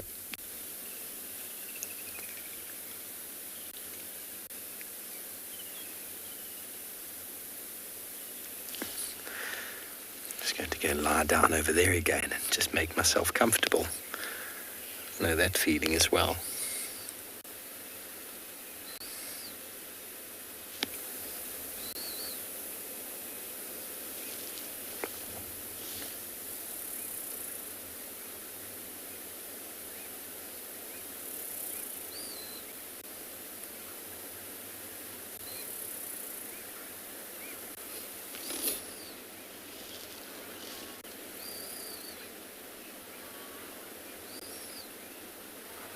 Sean, of course, certainly.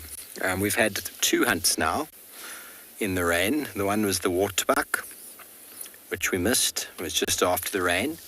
And 2 days ago, Tristan had the waterbuck, the wildebeest being eaten. And that was in the rain. So, yes, of course, the rain makes the conditions much more suitable for lions. They don't have the same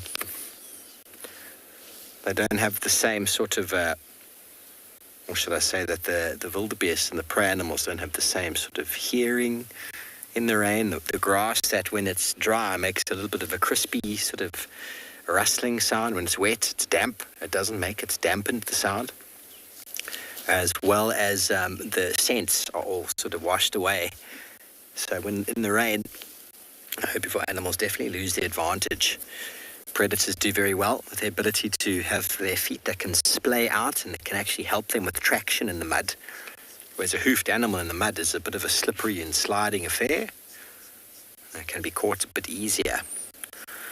A herbivore or prey animal benefits in its running ability on hard ground. The hooves allow it to jump, allow it to run, allow traction, allow it to push quite heavily. Now suddenly you've got mud where the hoof just slips. You don't have the same ability to get away from a predator, and that is where most herbivore animals or prey animals do well, is that ability, that immediate launching effect. And it's in that stage that if a predator is close enough and the prey animal's not able to do that lightning quick escape, that it's much easier for a predator to catch them. And as Tristan pointed out, he had three wildebeest carcasses in the same area. So a lot of that would be due to the conditions underfoot. I mean, you see lions in optimum conditions, not doing very well. And suddenly the weather moves in, the rain changes conditions quite a lot. As you've seen in sporting events, it changes the sporting event completely. Even sporting events that a team's very good in dry conditions, they need to also be very good in wet conditions so as to be able to dominate. And there's definitely a shift. I've seen big animals like giraffe get tackled and dealt with quite well by lions in the wet due to the clumsiness of the animal and the slipperiness underfoot. Okay, well, so from our Ngalas, our lions, we're going to send you over to Tess and beyond Ngala, who would like to wish you a wonderful afternoon.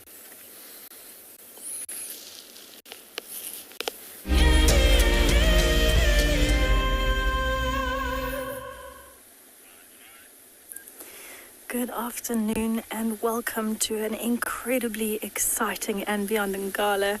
I'm actually sitting at the only riverbed crossing that we can actually use at the moment. And this is what it looks like. It is unbelievable. I have not seen the Timbavati River flow like this ever in my career here, and that's so exciting.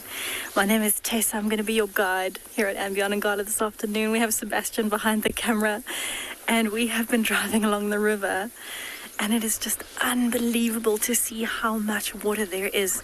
We've had about 120 mils of rain so far, and you can see the river is from bank to bank.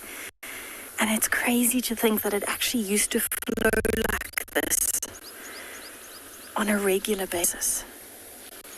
And yet, it's the first time I've seen it like this. And I've been here for 3.5 years. And it's just unbelievable how much everything has changed almost overnight. The grass has grown by at least a foot. There are flowers everywhere that we go. And it is just so beautiful. There's actually a build-up of foam as well in all the little reed beds. And the sound of water, it sounds so unusual, but the sound of water is not something that we're used to here at Beyond Ngala. So sitting here, have a listen to how strong the water is flowing, especially here in front of me as it's going off the cement crossing.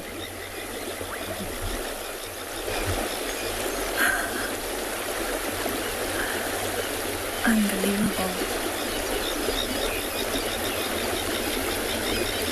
So this is something that everybody has been very, very excited about. It's not something that we are used to at all. So all of the staff here have been very excited.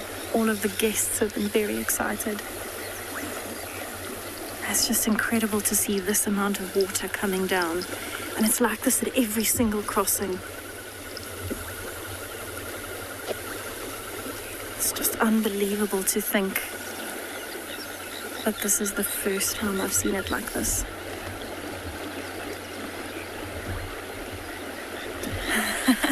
Penelope, it is incredibly astounding. I'm blown away by how beautiful every single crossing is, and everywhere that we've gone along the river, we've checked all of the crossings, and myself and Sebastian have been blown away this afternoon by how wide this river is flowing. It's literally from bank to bank along the entire stretch of the river that runs through and beyond Ngala.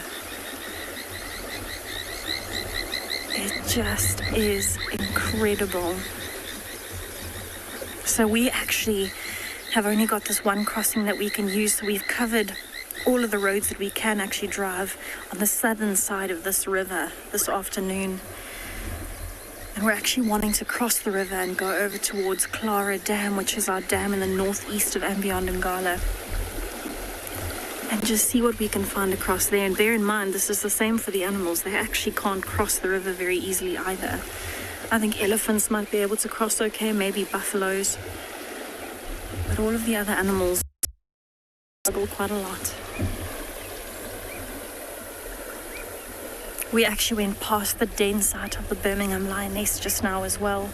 She looks as though she may have moved. There's a lot of her tracks going up the only little dry stretch of riverbed right next to the den site. But the water is almost right up to the den site, and so I'm pretty sure when she heard that water coming, she might have even felt it, because they are a lot more sensitive than people are. She would have started moving those cubs, and we don't know where she's gone to. But I'm very happy that we saw her tracks going up and down away from that den site, because it means she's got really, really good intuition, and she started moving those cubs. Isn't this just magnificent to see? I'm blown away. So I'm definitely going to be spending as much time as I can around the flowing Timbavati River for as long as I can. But I'm definitely going to go check the dam for you just now. And in the meantime, I'm just going to enjoy this flow of water.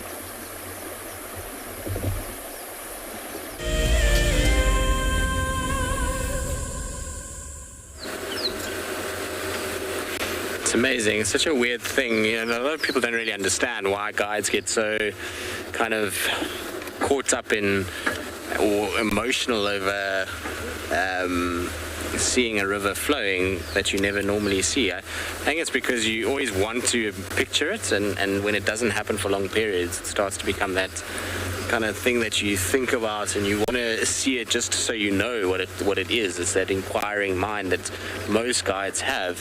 It's why they're guides, is that they're enjoying being out in nature and what that brings. And so, you know, it is an amazing thing. It's like the first time I saw the Sabi River flood, the Sand River flood. It's a crazy, crazy thing to see, and always watching the power of water and leaves one feeling both in awe and a little fearful at the same time, is probably a good way to put it in many respects. The power of water is no joke. Unfortunately, no sign of Kuchava. We're just driving very slowly, as you can see. Just trying to scan every single mound, tree that I can. The grass is way too long. If she's lying down in the grass, we're not going to spot her. She needs to be on the road or on one of those structures. So, you know, we're just kind of banking on maybe that she was taking that hill, and if we just do the roads enough, we'll eventually pick up something in a tree, or a carcass, or a leopard itself. So, you know, that's the plan. And if not here, we'll go scratch for Sabui, we'll go scratch for Tandi. There's lots of leopards to look for here on Chitwa. They also gave us the all clear to drive all of these higher crest roads. So lots to explore, and it's just the most beautiful afternoon with this golden light that's currently out at the moment. It just feels nice to be out in the fresh, clean wilderness in many ways. I'm thoroughly happy just to bumble the way that we are, and if we don't get a cat, well, that's also okay. It's not going to be the end of the world. We were lucky this morning, and maybe we'll get lucky again this afternoon and find what we're looking for, and if not, well, we'll just enjoy being out in the wilderness. Alright, well, I'm going to carry on. I'm going to loop back around to where the driveway is. Hopefully there'll be some sign that side.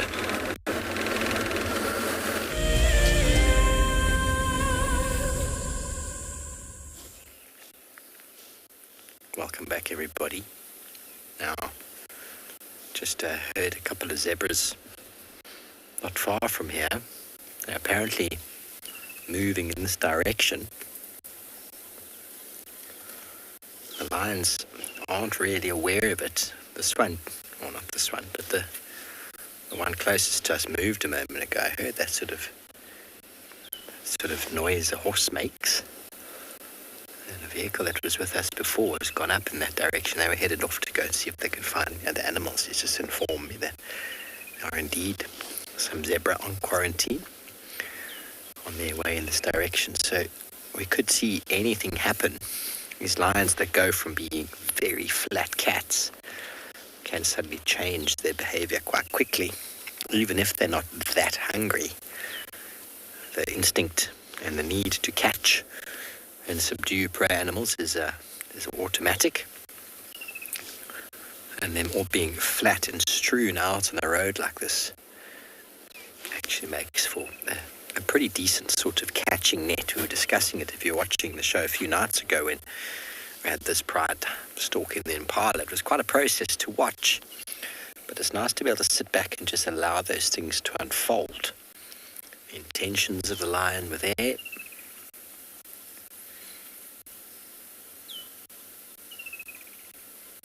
But as I said, unfortunately, there will be no off-road driving. If something does take place, we will have to utilize our long lens to do so. But the ground is quite soft, so you probably wouldn't even hear the characteristic footfalls that a zebra might make. Lions probably wouldn't either, but the little noises that they do make, their vocalization sometimes are quite audible.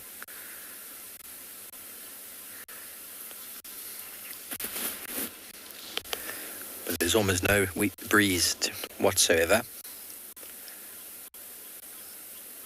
But they know, as do any of the lions that come through, they always come and check quarantine, the open area. There's always animals around. It smells of animals.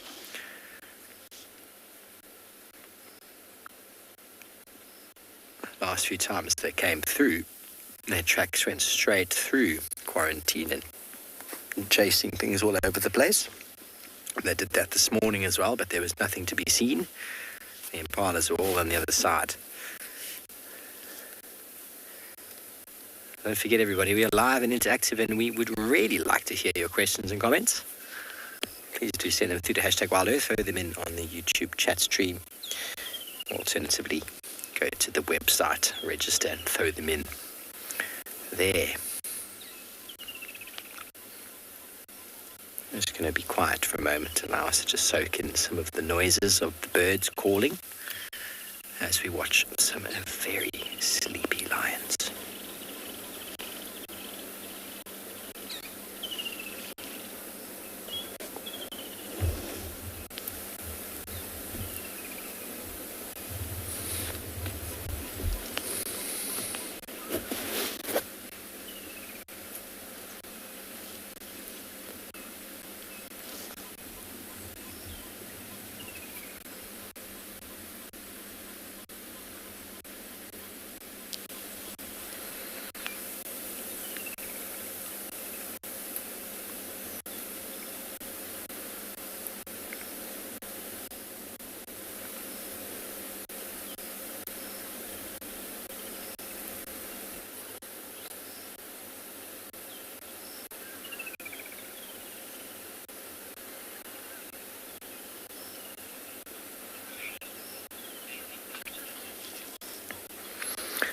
Anusha, you say lazy bunch, but they've been pretty active, to be honest. Lions that have been as active as they've been before 5 o'clock, 6 o'clock is pretty special. When Tristan originally told me they were here, I thought I'll come later and see them. And he said, no, they're being pretty busy. And while we've seen them, they've been up, they've been doing things. They walked up and down the road a few times. And they're very alert. Well, they were very alert. Now, they're not looking very alert. Look at her belly there. You see right inside, looks like a few ticks right in her tummy. Shame. Theo, do you go get rid of those ticks for her? Goodness. I think those are ticks. Nice big fat ticks that are gravid. Gravid meaning pregnant female ticks. They suck themselves full of blood. And then after mating with the male, they'll then fall off and then land in the grass. And then lay eggs in a little nest, and that is what forms these pepper tick swarms that every now and again we unfortunately walk through. Never fun. Theo bought some shoes last year for bushwalk, and he's yet to experience a pepper tick nest, have you, Theo? No, you're quite grateful, I can assure you. Have any of you ever had a pepper tick swarm on your leg before? It makes the skin crawl. The best way about it is to, as soon as you get home from a walk, have a very nice hot shower. That is the best way about it. That is the most alert of the lionesses over there. She is looking up in the direction of quarantine, and up she gets. Okay, so she's walking up. Maybe she has seen something we haven't seen.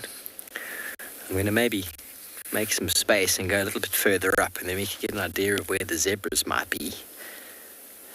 And then maybe the lions will slowly but surely come up. But I don't think there's going to be too much activity from the lions at the moment, unless the zebras really present an opportunity.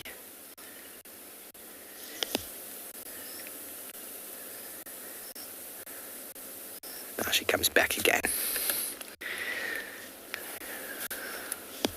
They're very uncertain today. It's almost like they've lost their car keys, and they keep walking up and down trying to find something they might have left behind. Benjamin lions can sleep all day. They can sleep 20, 22 hours, 23 hours a day. But then they can also have a very busy few hours in the day, especially when they're hungry. When they are busy feeding on an animal, the feeding frenzy, as well as the cleaning and grooming that goes on afterwards, can take quite a bit of time. And the movement around in the search of food can also take some time.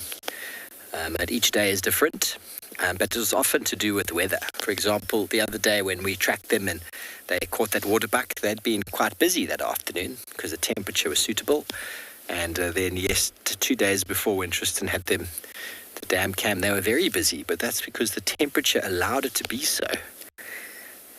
We're feeling that sun beating down on us now, and it is rather warm. So I'm not surprised that lions are really snuggling up again.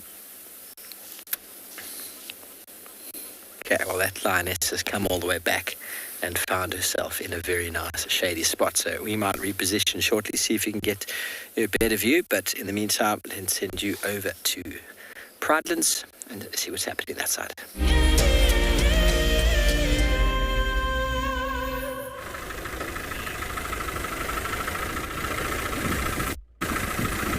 Good afternoon and welcome back to Eco Training Pridelands. We're just busy following an elephant bull that's just disappearing through the thick vegetation. We think that he's heading straight to one of the pans that are quite close by. So we're going to see if we can intercept him and meet him as that he is going to go towards the pan. Let's just keep our fingers crossed. Unfortunately, the vegetation in this area is way too thick to follow him.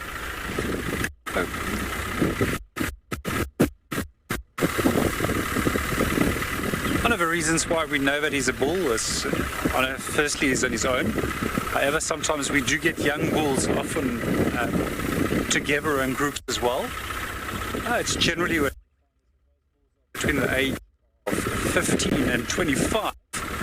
And they join all male groups where they basically learn from one another, especially from the older bulls. Just going to reverse in here, and then we're going to turn onto this next road, see if we can catch up with him. So generally here from the age of 25, when they start becoming into a reproductive condition where they can start competing against other large bulls, then they will start going into must, condition which might last anywhere between 3 days and up as long as 3 months. And generally in that time they are quite irritable, and that's precisely what the word must means. This guy at the moment, we don't think he's in must at all, he's incredibly relaxed. He crossed our wind as well, and definitely didn't smell as if he was in must. In the meanwhile, while we follow, we're going to hand you over to Pinda, and we're going to see if we can find him.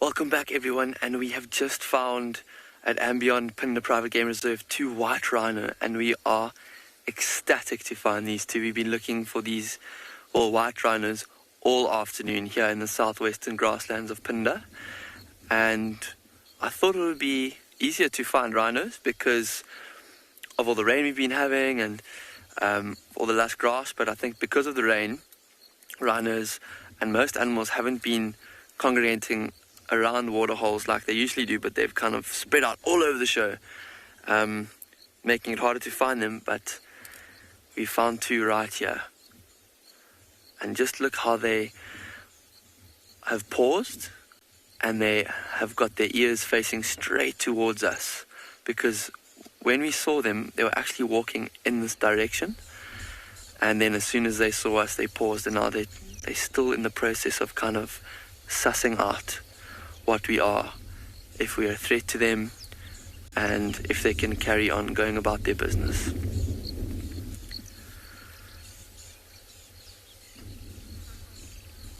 There you can see the head of the one at the back just poking out behind the front rhino's bum, and now you can see it looks like they're relaxing a little bit. Their ears are flicking in all directions now, just taking in all of the sounds, and they're not completely focused on us. They seem to be relaxing. And I don't know if you noticed that bird that was sitting on the rhino's head before it flew off. It was a red-billed oxpecker. Those birds actually spend a lot of time with rhinos, sitting on rhinos and actually feeding on ticks or parasites that parasite on rhinos in the folds of their skin. So they actually help out rhinos quite a lot.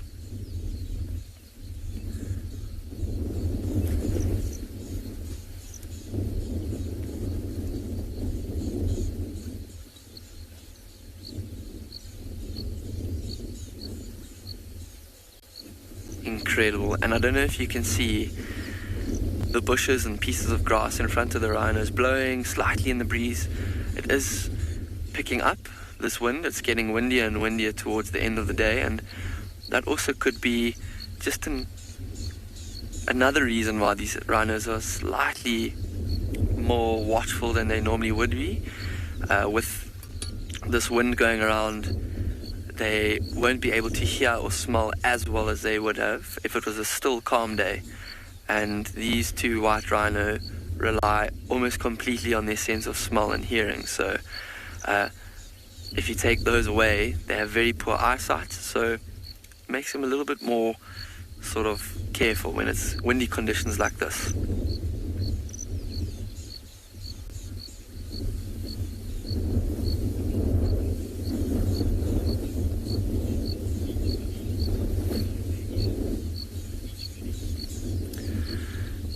Beach bunny, yeah, I also love their ears.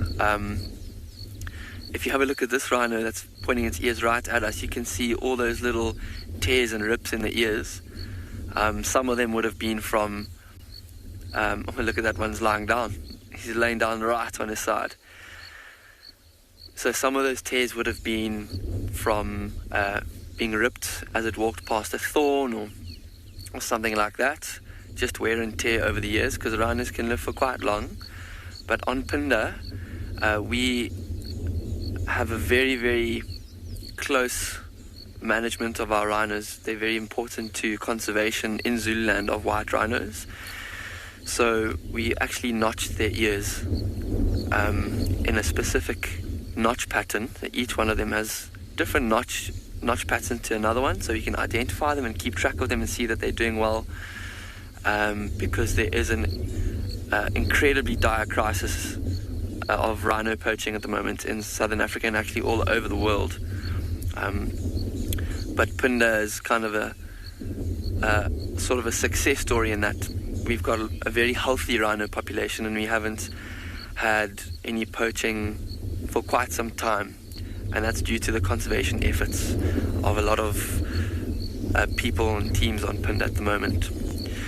But we're going to stick with these rhino for a little bit more and see if they maybe decide to get up again and carry on moving. We're going to send you off to and beyond Ngala.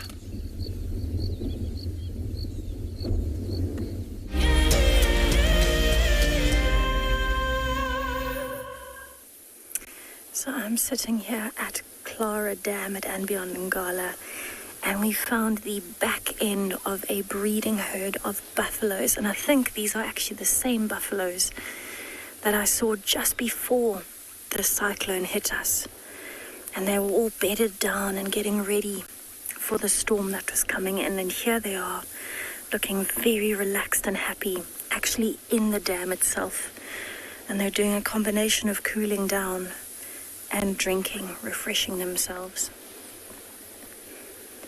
And it's amazing to see how there's actually a distinct hierarchy here. The ones right at the far end of the dam, those are the dominant males and the females with calves, and right at the back end are the last few buffalo bulls. But it's incredible to see how much life there is today, now that the sun is out for the first time in 3 or 4 days. And everyone just looks so nice and relaxed. Everything is so green. The dam has filled so beautifully. There's a spoonbill you can see in the background there.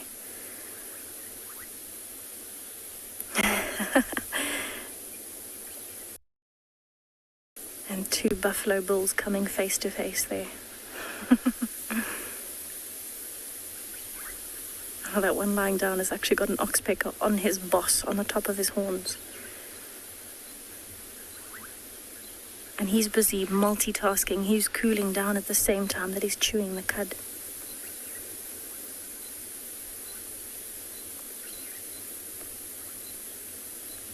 It always amazes me how buffalo go straight into the water. They're not scared of the water at all. They really enjoy being able to lie and soak it up.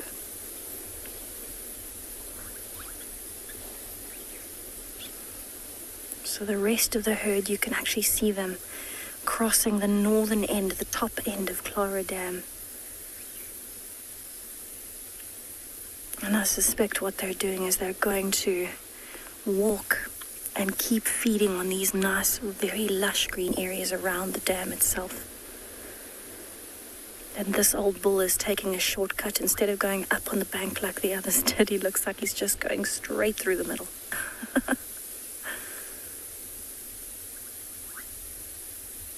So that white bird above him is the African spoonbill. It's got a beak shaped like a spoon on the end.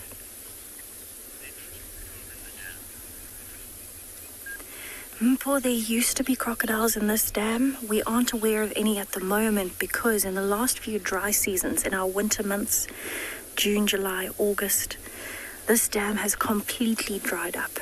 And so there's been nothing left. In fact, the hippos only started returning once there was enough water for them. So we're not aware of any crocodiles in here. There might be some that have moved in with the storm and with the increase of water, especially now that the Timbavati River is flowing. That could easily have washed quite a few crocodiles down this way.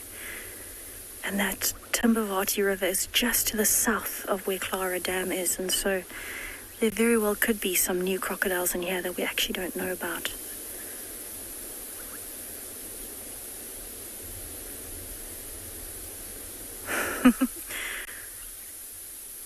It's amazing how the light affects the color of the buffalo's coat. Have a look at the difference between those two. So we were actually expecting to find quite a few more plains game here, things like giraffes, maybe impalas, zebras, those kinds of things. But in fact, it's a beautiful surprise to see these buffaloes. So I'm going to stay here with them. And speaking of, I'm going to send you over to some zebras.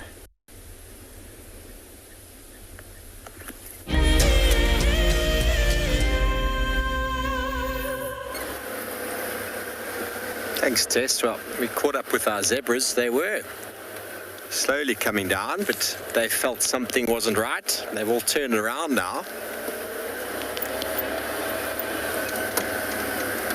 Lions are all still this way. They didn't make any moves, any attempts. It just gets you a nice view of this herd of zebra.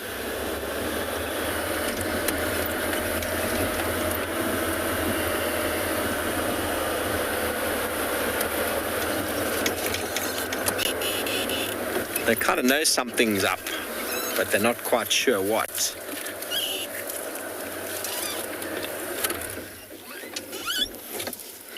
See, the lions had walked along the road the zebras were trying to cross before. It was only this morning.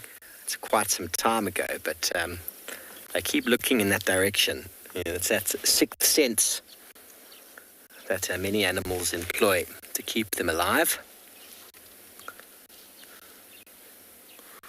And you get that feeling you might not see anything, but changing plans and altering what it is you were going to do sometimes is the best way to go about it.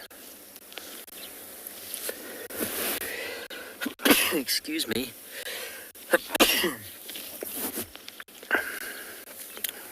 My apologies.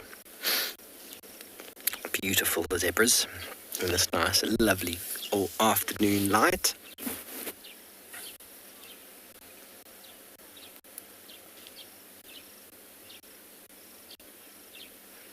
Rachel, yes, they do. Very decent eyesight. Their sense of smell and hearing is also very good. They probably see better than us at night, as most animals do. I would say we've probably got pretty even eyesight during the daytime. They don't see depth like we do. They see shapes. Most of the prey animals you'll come across are very good at identifying shapes. You can hear that alarm call. That snorting. That's of a displeased zebra looking right towards where the lions are. Not that we saw the lions doing much. We moved away to come catch up with the zebra, and from a distance we could still see lions lying on their backs with legs in the air and bellies exposed.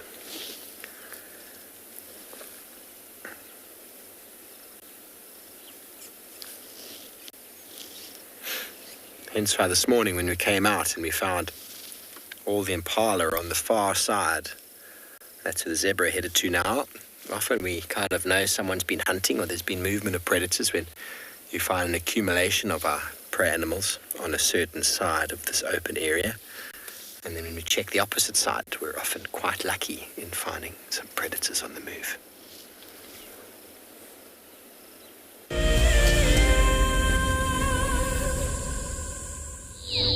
Dream of traveling to a far-flung wilderness location where life continues as normal? A place where you can escape to nature and breathe. If you become a Wild Earth explorer, then this could soon become a reality. Subscribe today and stand a chance to win regular travel prizes. Wild Earth Explorers, it's in your nature. For the month of January 2021, we are offering a chance to win a unique Wild Earth expedition to the magnificent Tswalu Kalahari. From the ancient Kortai's Koranenberg Mountains to the southern Kalahari's red sand dunes, Tswalu offers what travelers crave most: space and time. The winner will explore this landscape in a vehicle, on foot, or on horseback, with a chance to go behind the scenes with Wild Earth and of course meet the meerkats. The prize includes a 3-night stay for you and a friend at the luxury Motse Lodge, including flights from either Johannesburg or Cape Town. Open to all Wild Earth explorers who have signed up before the end of January 2021. Terms and conditions apply. Hi, I'm Kyle, and I come to you live every day here from Tswalu Kalahari in South Africa. My favorite animal in the Kalahari has to be the aardvark. Its unique appearance, its ethology, and as well as ecology within this vast ecosystem is amazing, and something that I have been really lucky to experience on foot here at Tswalu. Catch up with the guides daily here on Wild Earth. In a world full of upheaval, we all need a quiet and safe space to breathe. A place where anxiety and stress don't exist. A place where life carries on as normal. Escape to nature with Wild Earth.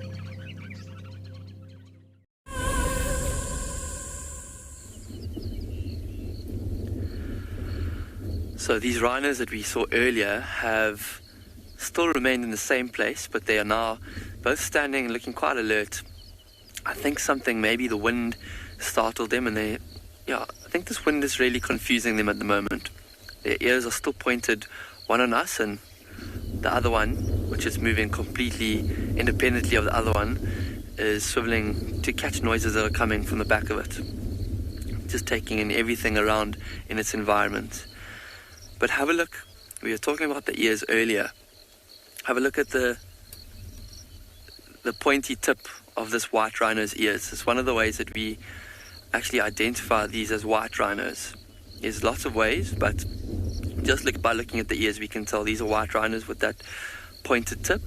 The other species of rhino we get here in southern Africa is a black rhino, and they've got completely round ears, almost like Mickey Mouse ears. But apart from that, they're also found in very different habitats. They feed on very different food, and their behavior is completely different. So they are very, very different animals. The only thing they really have in common is that they have two horns. But these white rhinos, we've come to look out here for is because there's lots of grass. They feed on grass only, and they hardly ever actually, I'm not going to say never, because I'm sure there's been maybe 1 or 2 records of them eating bushes, but they never eat bushes or trees or leaves. They're completely designed for eating this grass. And their lip, if we can maybe catch a glimpse of one of their lips that they're holding very close to the ground right now, are shaped like squarish, designed to almost mow grass like a lawnmower. So they're completely adapted and evolved to thrive in this kind of environment.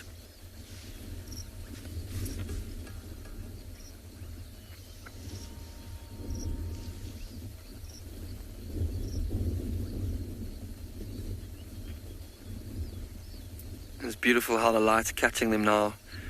They've got this almost kind of reddish tinge to them because all the mud in this area, well, here's one coming into view nicely. All the mud in this area is slightly red, and these rhinos, wow, look, they're coming out now.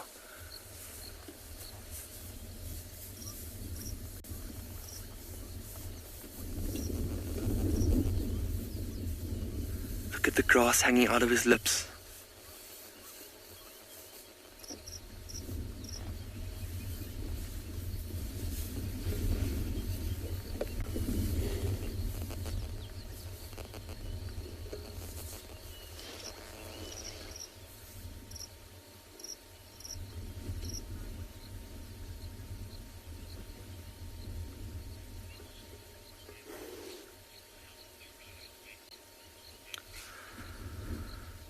Leslie's, you asked what kind of sounds rhinos make, and at the moment these rhinos are actually, I don't know if you can hear that well on the camera because it's quite a low sound, but they snort, they blow, and they're doing this right now. They're blowing air out of their nostrils quite quickly, and they make like a snorting sound, but otherwise they don't make many noises at all. Young rhinos, when they're calves, they can also make a very high-pitched whining sound that they use to contact their mothers. But otherwise, rhinos make very, very few sounds, except for snorting and blowing out of their nose. How amazing was that? These rhinos don't seem to be too worried about the wind or what's around them anymore. They've got quite a bit more confidence than they had earlier, and they've come out right close to our car, and they seem to be smelling. Look what they're doing. They're actually smelling something on the floor there. It might be the urine of another rhino there.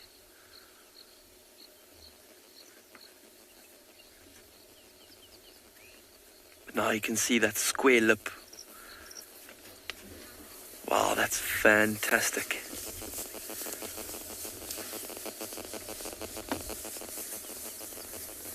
Look at that cloud of flies that just flew off of him. And you can see the one on the left is much darker than the one on the right because he's been rolling in mud quite recently. He's still quite wet. And that would be to sort of protect himself against flies with that dried mud dried on his skin. It also helps to get rid of ticks and parasites and cool them down as well. But just like we saw those flies flying off that rhino now, the mud that's caked on the rhino on the left would help that a lot.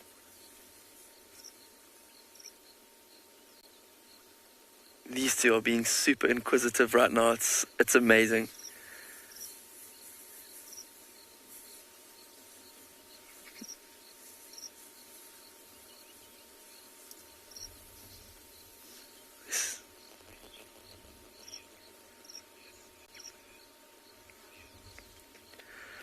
So Liam, that's a very good question that you've asked. Do rhinos live in herds? And it's quite a difficult one to answer because for the majority of the time, rhinos don't live in herds. They are solitary, and you may find a mother and a calf or a single bull together living on their own in the grassland. But every now and again, rhinos will come together when there's good feeding or close to water. They are quite territorial, but they tolerate each other in each other's space reasonably well. So every now and again you'll get sometimes groups of 3, 4, 5, sometimes even I've seen 9 rhinos or 13 rhinos together at once. But it generally doesn't last too long. It's not a permanent social structure. It's just for maybe 1 or 2 days in the right time, in the right place where there's good grass, and then they will make their way on their own mission again. But these two, been trying to figure out what the relationship or why these two are together. I think these might be 2 young rhinos that have just maybe recently left their mother or haven't really established territories of their own, and they've come together maybe for a bit of companionship, because rhinos do struggle when they leave their mother to live on their own. They will often come together, young rhinos, and spend time with each other like this.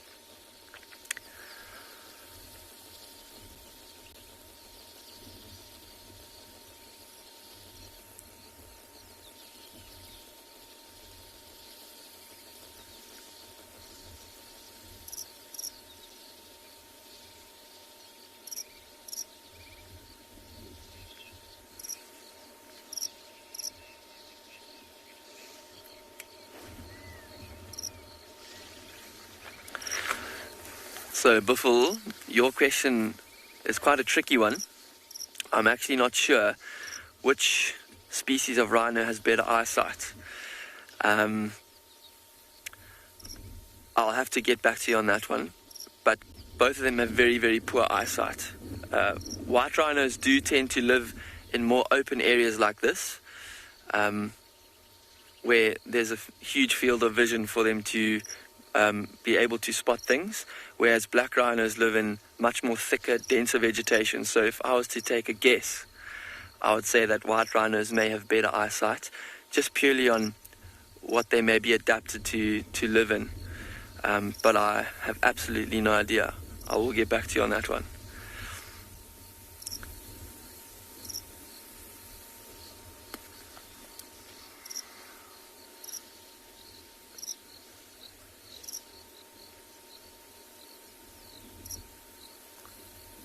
That rhino at the back is now, if you can see there, starting to feed on that grass.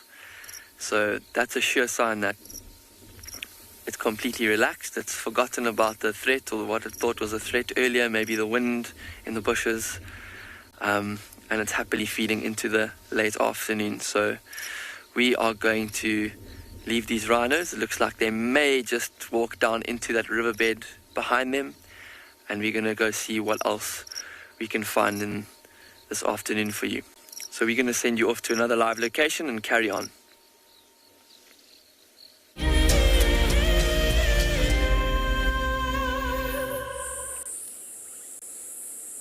Welcome back to Djuma, everybody, where we found a young elephant bull. He seems to be on his own. He's quite a little fellow. To be on his own, I wouldn't be surprised if he's maybe trailing a herd. He's enjoying some grass as well. We left our lions lying up. They weren't going anywhere for now, so we just go around and see what else we can find. We'll head back over to them in a little bit. And here we found a beautiful young male elephant.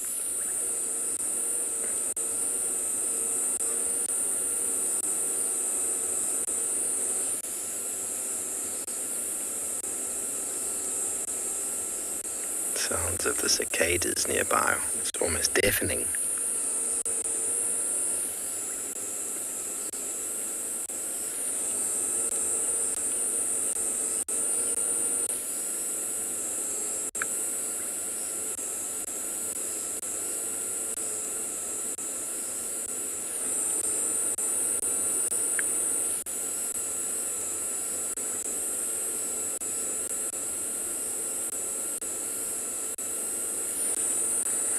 In he goes. Let's move up a bit. Maybe get a better view.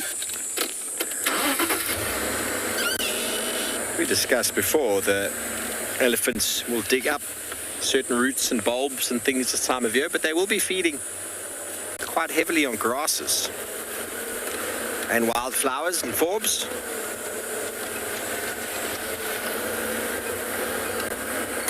Let's see if we can find out what he's feeding on.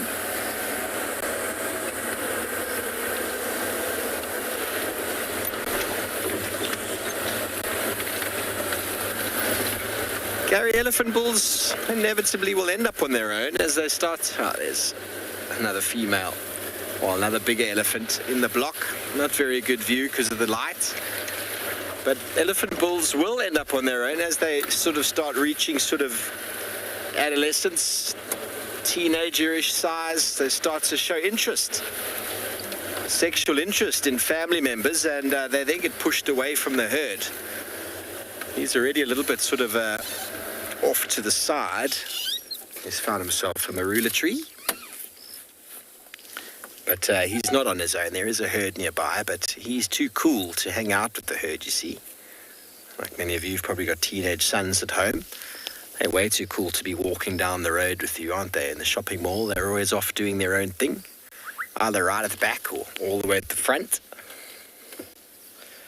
He's watching us, though, and you see, looking at us over his left shoulder. He's either feeding on marulas now, or he's found some lovely forbs on the ground there. You can hear the bubbling casinas behind us.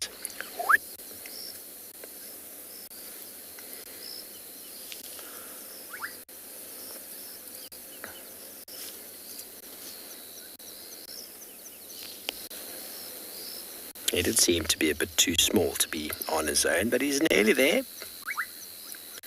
How do I know it's a male? You can look at the front legs. Underneath the front legs, he's still got mammary glands, but they're very, very small and underdeveloped. A female of this size could potentially already be breeding.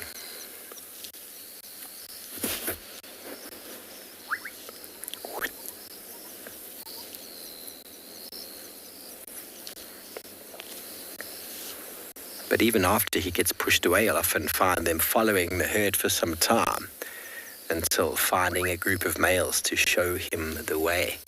Malcolm, no, most certainly not. Males will come into a herd and mate and then move off. Mate with as many females as they can and move off. They require no or provide no parental care. Not territorial. They move vast distances in search of females.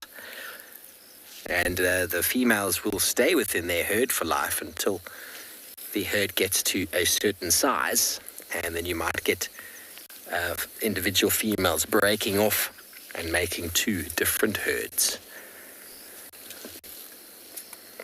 as the food becomes less available.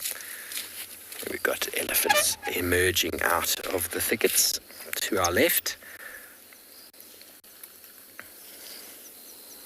It's interesting, we never see breeding herds of elephants hanging out. Oh, it's got a little baby as well. We never see breeding herds hanging out in the open areas. They always move straight through. They like the cover that the dense bush provides. I often find the bulls out in the open. This one's coming to check us out. She's got a little baby behind her. Oh, hello. Don't go so fast, Mum. The whole family is following her. Maybe they'll go and feed on some marulas now. They will chance a glimpse in the open here for the feeding. Oh, see how the bull's going to respond now. Let's see what happens here. He's moved off. You're right there. See how that young bull has turned his shoulder. Moved off.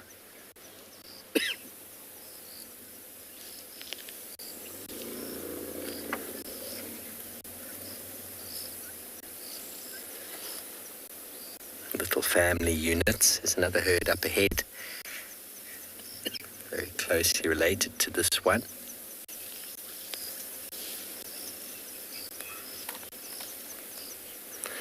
Aniline males obviously get much bigger. Females don't get nearly as large as males. But when they're quite young, it's really hard to tell. The angle of the head changes. Females have got a very sort of angular head, forehead from the side. It's quite noticeable. Whereas males get a very round head. When you see her walking there, you see between the front legs, she's got swollen mammary glands there. That's a very good indication of female versus male. When they're young, it's tricky, but because the male's penis actually goes inside the body. So you don't always get to see the genitalia, so it's not always easy. But on pure size, males are far bigger. But when they're smaller and of that sort of size, it's not that easy to tell. Lovely to see this herd out in the open.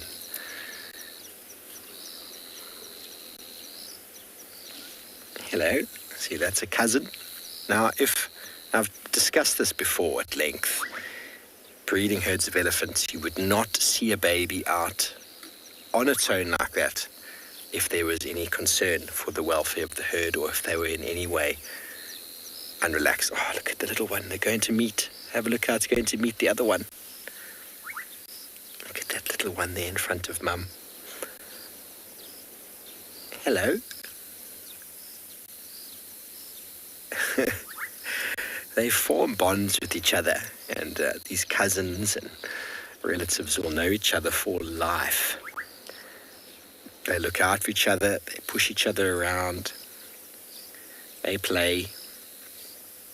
And you wouldn't see any of this if the herd was not relaxed. So if ever you are on a self-drive safari and you see elephants and you see babies out and about like that, switch off and enjoy. Everybody's very relaxed. Very, very relaxed. You see, they're all learning right now. Okay, Mum's moving from here to there. And then they'll learn going forward that marulas are available and how they're found. That little baby would be the first time experiencing any of this. And they've got very long memories, so that information will be passed on. Oh, get out of here. Those are my marulas. You see, that's obviously a cousin or a nephew or someone who isn't welcome as close to her calf as she would like. A gentle shove.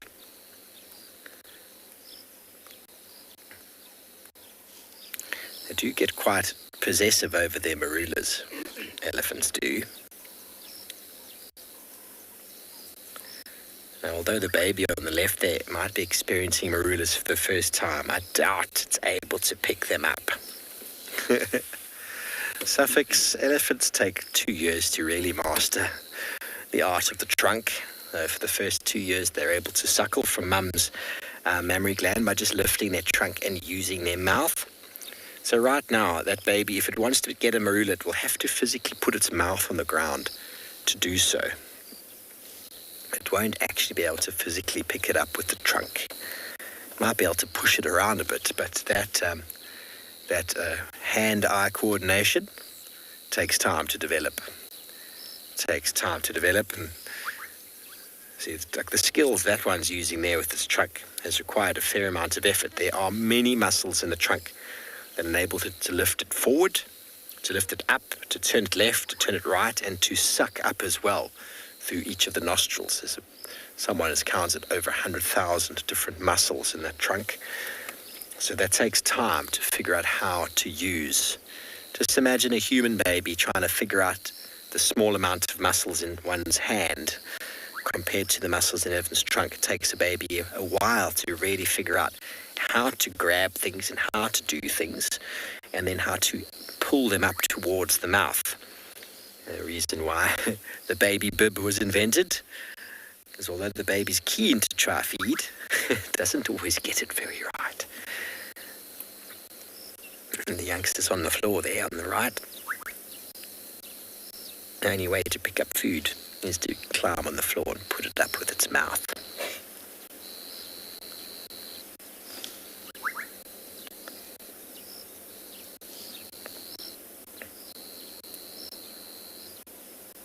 Such peaceful scenes out here.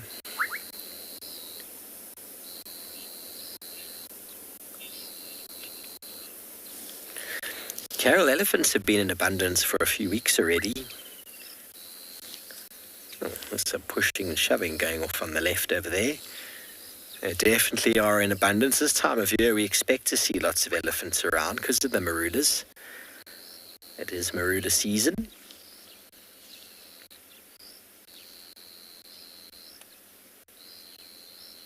As soon as the marula dries up, you'll see many of the elephants will head back onto the east to the good grazings that's provided in the basalt soils. We do have quite an influx of elephant here in the winter months, regarded as a bit of a winter grazing area, and also the bush willows. Many of them are very well favoured by elephants in the dry season for their leaves, the bark and the roots. As well as the round leaf teak or bloodwood, we get lots of them around. And there's also a fair amount of water.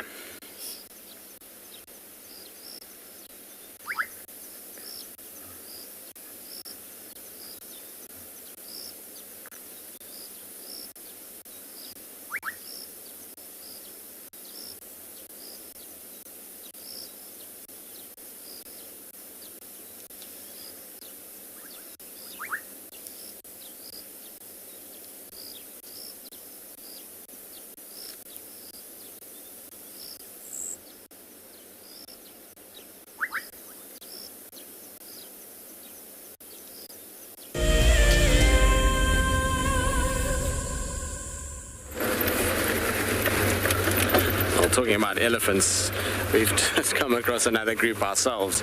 They're absolutely everywhere on Chitwa. Literally have bumped into I don't know how many herds now. But no sign of what we actually came to Chitwa for. That's not to say we won't enjoy it, because it's very pretty this afternoon, particularly on the big open clearing where you've got these ellies huddling under marula trees with golden light. It's really, really nice. You find that they kind of have this rolling vista down towards the dam, and then you've got these guys spread out, and like I say, the light this afternoon is really nice. It's golden colour. But we haven't found any sign for Kuchava in the cub, nothing. I mean, the blocks where she could have gone, it really just needed her to be on the road or in a tree, or and we've checked multiple times. There's just really no sign of them. So what I'm going to do is I thought I'd come towards the dam and just park off here and listen, and maybe we'll get an alarm call or we'll get some indication of where they could be. the kind of worrying part about it is where Thandi would have taken her little cub, because, like I say, where we saw Kuchava and the cub this morning to start is exactly the last spot Thandi's cub was seen the day the rain started. So the night when this rain kind of arrived, he was there. Well, that's what they say. It was him. I mean, maybe it was Kuchava's son, but it's worrying to think that maybe she was there, because you never know what can happen. It'll be good to know if Thandi maybe came back and took him away because of the flooding system. I don't know, but we'll have to kind of have a look around. She was definitely sniffing all over those rocks where Thandi and the cub have been. But which is not surprising. We've been saying it, that there was going to be a clash at some point, because they all seem to be occupying the same space at this stage. Sibui cubs, Thandi cub, and Kuchava cub. So a lot can go wrong there. We'll just see kind of how it goes. But isn't this beautiful with this light and these ellies just feeding? So nice. All right, well, we're going to probably hang out with these guys and just sit here and see if maybe something comes our way while we sit with the ellies.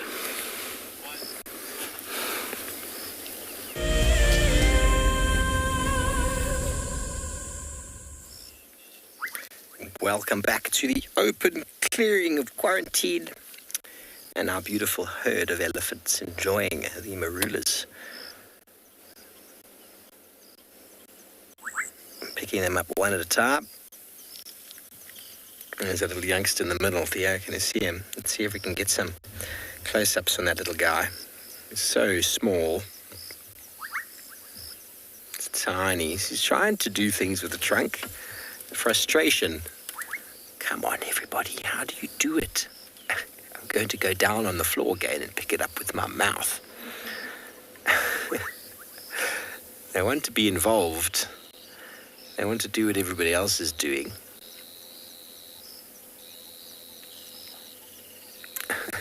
Pity about that tall grass there. Elephant babies are probably one of my favorite. It's gonna roll around now.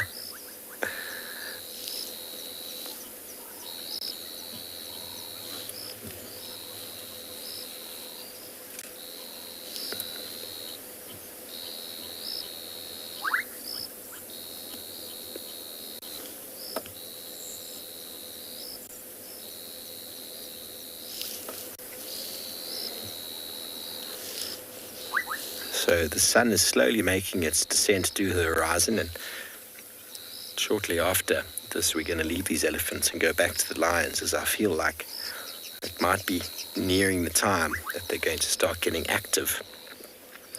But I'm glad we came away to get a nice view of these ellies. Let's see if Mum is going to help the little one up. Very good. Well, it definitely sounds like it's an elephantastic afternoon as our little youngster gets itself to its feet. It sounds like Tristan has found some elephants of his own.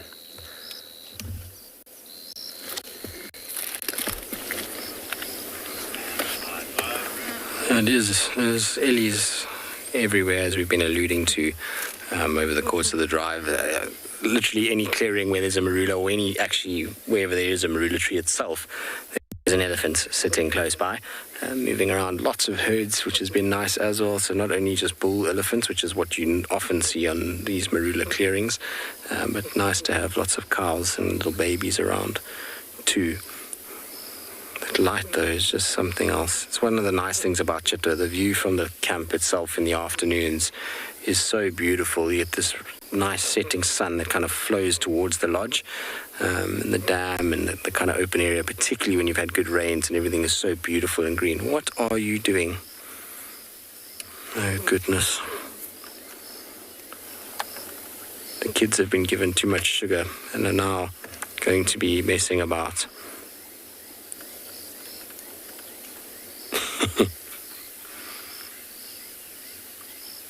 I take it this one is also going to go down at some point. Always going to try and climb on the other one. They often do climb on one another if one lies down. Not sure why it's lying down. There's no real reason, other than maybe to attract attention from its herd mate. who's shaking its head vigorously for some reason. These guys make me laugh, these young elephants. They're full of beans at this time of the year. And you've got grass on your head as well. Oh dear, Mom's in for a tough afternoon.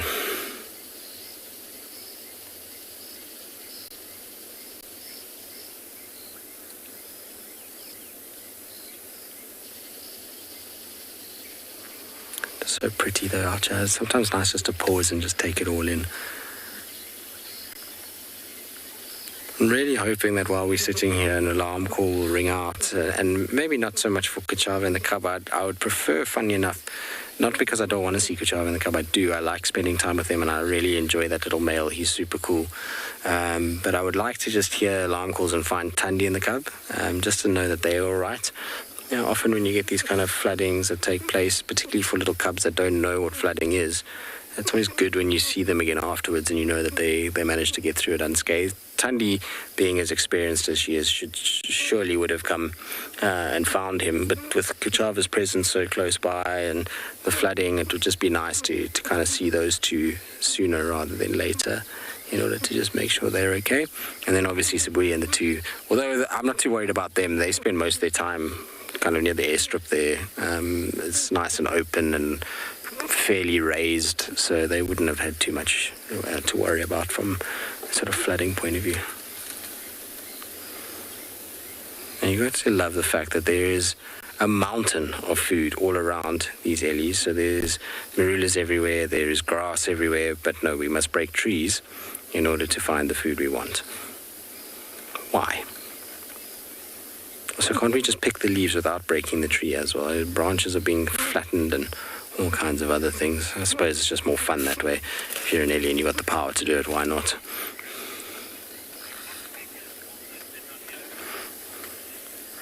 Chris, no, they don't. Oxpeckers don't sit on elephants because there's not enough food for them on an elephant. Elephants are very good at taking care of their skin. They also don't have a huge amount of hair, which means parasites battle to latch onto them in the same numbers as you'll see on something like a buffalo. Rhinos also don't have a trunk or a long tail, and therefore they also have a higher tick load and food source load than what an elephant does. Elephants are able to use tails and trunks to swipe things off, as well as swipe at oxpeckers. So that just the amount of movement from the elephants coupled with the low parasite load means that oxpeckers just aren't interested in landing on them. It makes no sense for them, and they don't benefit from it really. It would just be kind of like riding a big merry-go-round rather than actually getting a food source, and that's why they're on a lot of animals is to get food. And it's mostly because they're actually blood suckers.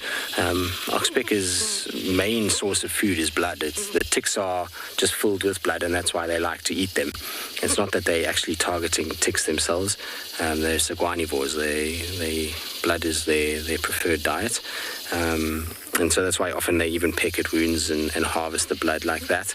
They're not that worried about the insect. It's more the ability to get the blood itself, and elephants just won't let them, like I say, with that trunk and tail, they'll just constantly knock them off, even if they were to have a wound on their body.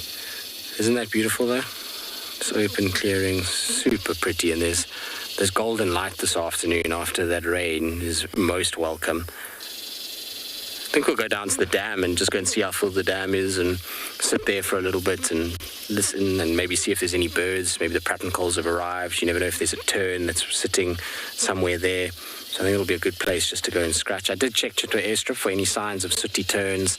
They like to sit on open little clearings like that. So I went to go check on Chitwa Airstrip, but nothing up there. Just some impalas. All right, let's head off towards the sunset and towards the dam and go and get a nice view of what's happening down there. I'm expecting it to be full, and I'm expecting there to be hippos. Other than that, I don't think there'll be that much. Maybe some ellies will come down while we're sitting there. But also very possible. The temperature is really nice as you start driving. It's quite humid when you stop. Obviously, there's so much moisture in the ground, but as you start to drive, you get this nice little breeze that blows past you, and it is the most beautiful temperature right now. All right, talking about nice temperatures and elephants and all things pretty, it sounds like Steve is still with his Ellies, so let's send you across to him.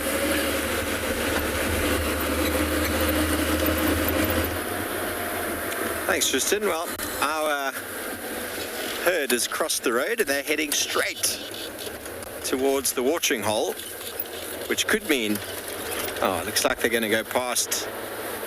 Okay, they're crossing this road as well, so they're not going to walk down where the lions are. I was hoping to see them walk down past where the lions are lying down, and that would have been, it's always interesting when a lion pride gets, or an elephant herd gets hold of them.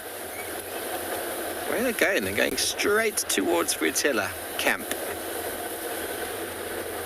Must be something going on there I don't know about. No, they're going to Maruda tree. That's what they're doing. They know there's a Maruda tree right there that's got fruit. Look how excited they are. Oh, that one's like, hey, it's my tree. Watch. It's my tree. Trying to chase everybody away. It's mine. That's a bull.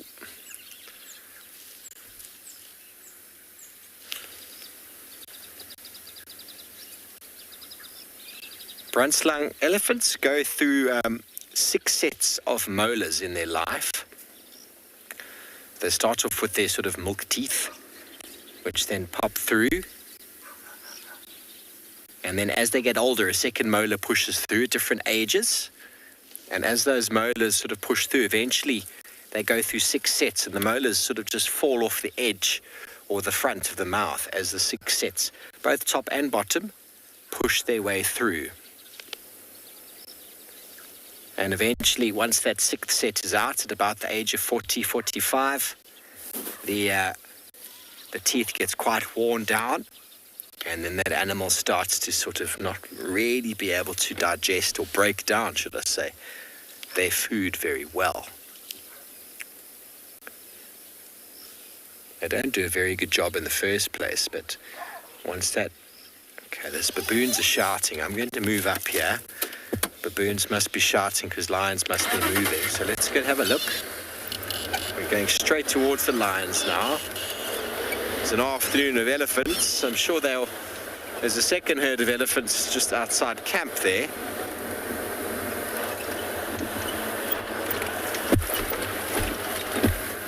I wonder if they've started moving. Baboons are alarming for something. Could be lions.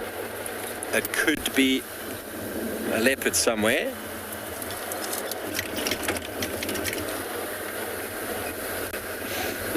Smell the marula fruit this time of year.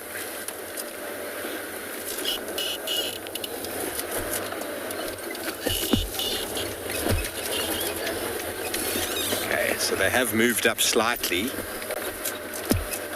Just slightly. Definitely getting more active. Getting more active.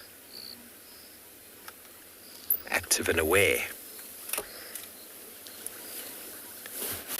Now, all that's left on quarantine that we can see is a lot of elephants, so I don't think the lions are going to be too interested in that, although the youngsters are still always interested in having a go until they realize that it's probably not a good idea. Why are the adults not doing this? Sometimes we have to learn hard lessons in life. Hey, Theo.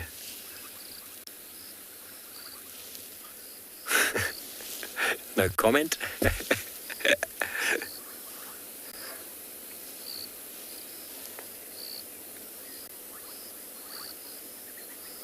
Amazing the amount of activity we're finding just around our camp. We're very blessed. Greg, I've seen them attempting to sort of getting interested at young elephants and then very, very quickly deciding that's not a good idea. Only youngsters, sub-adults. The adults don't do it. In these areas, I haven't seen adults getting involved. But I've seen young lions also trying to chase rhino, and that also wasn't a very good idea. But there are elephants and areas in southern Africa, namely Savuti, where the prides of lion actually actively hunt elephant in certain times of the year. And it's quite frightening to be a part of that. I haven't been up, but I've seen some very, very crazy stuff on TV. Prides of 45 plus lions. Here we're being at 14. Can you imagine? 45. Well, that's an elephant in the background that said, "Those are my marulas."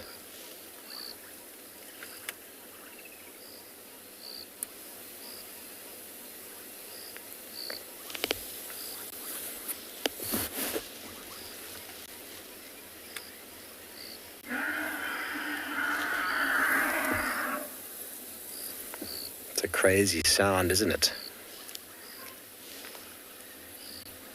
Crazy, crazy sound. Now, that's often excitement. They can do that when there's a bull causing trouble. They can do that when there's a young bull causing trouble. They can do that when the youngsters are in danger. They can do that when there are predators nearby. It's very hard to say what is upsetting them when they do that.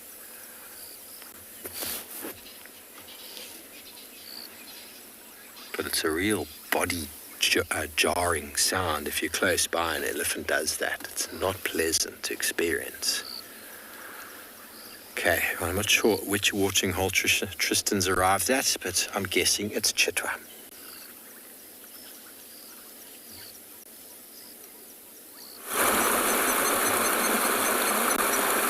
While Steve is playing around with lions and ellies, we've come down towards Chitwa Dam, and we had a hippo. He's just gone underneath. You might hear the water. It's pretty deafening at the moment, and that's because of the runoff that's coming over the dam wall, or out on that outflow. It's dropped significantly though, because you can see kind of where the water was flowing before, but it's still coming out pretty quickly. The dam is full. Unfortunately, no catfish spawning on the little spillway here. It's probably because the dam wall has been fixed and it's not as easy for them to get from where they are in the dam onto this part of this kind of flat, flooded section. As we see where that's kind of coming over. It's a serious amount of water that's coming down. And the dam is looking beautiful though. It's massive again. Considering how empty it was at one point, Chitwa Dam was looking dire a year ago. And now it just looks absolutely fantastic. It's got this beautiful gold light that's on it at the moment. There's lots and lots of water. And it's looking vast. It's a huge dam now, again, which is really cool to see.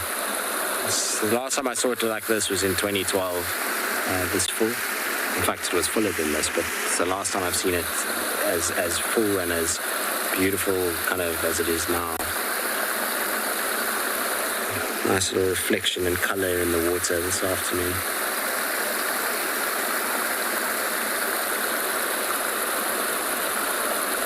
Unfortunately, there are very few birds, which is strange. I've been scouting around all on the edges of the dam, trying to see any signs of little waders or things that could have been blown in, but I don't find anything. There's no terns or anything perching anywhere. So nothing as yet of interest, but maybe things will change at some point. Oh, the most beautiful colors in the sky as well. Just the whole scene is pretty here. I love kind of just spending time at this time of the day. The dam is, when it's vast like this, and when the light is pretty, has a real charm to it. And I remember sometimes when I didn't have guests, I used to come out here and just sit on the dam wall and just kind of take it all in. And you can see how far the water is. It's all the way up to the Jackalberry, so there's actually not even any road that you can, that's where the road normally goes, is to the right of that Jackalberry, which we drove on Thursday or Friday. So that's kind of been flooded over. Amazing how quickly these places change. Beautiful though, isn't it?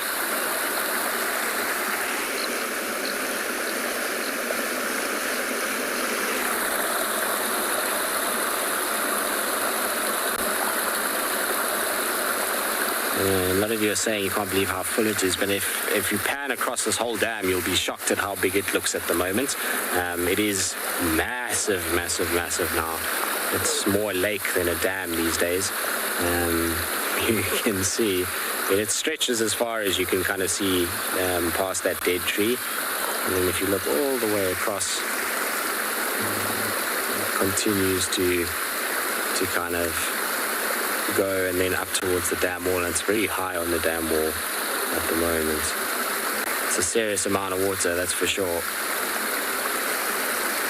Nice though, it's good. It's going to mean that we're going to have good water here throughout. Even if we had a dry summer next summer, this would hold really nicely through 2 winters after all of the rain that we've had. Right, I might just bumble about and see if there's any birds of interest. Otherwise, we'll start slowly kind of heading back to Djuma. In the meantime, though, let's send you back to Steve and the lions.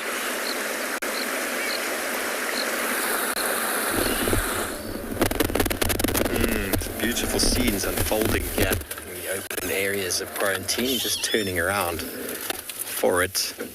Elephants moving through with the sun setting in the background.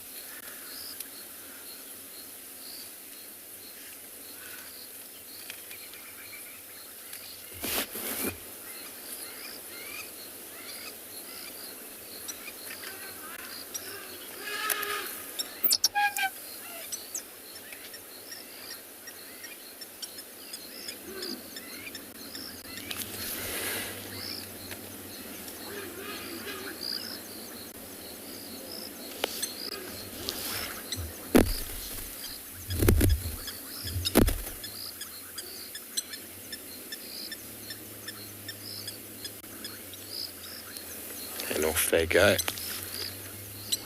I'll turn back to our lions in a moment while we just appreciate the sunset.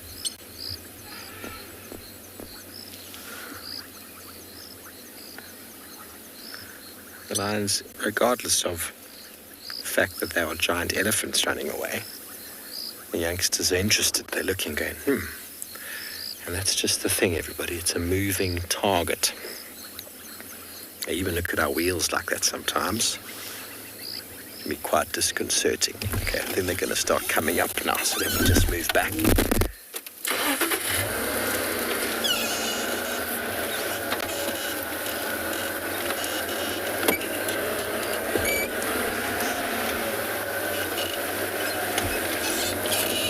How's that there? Not going to work for you?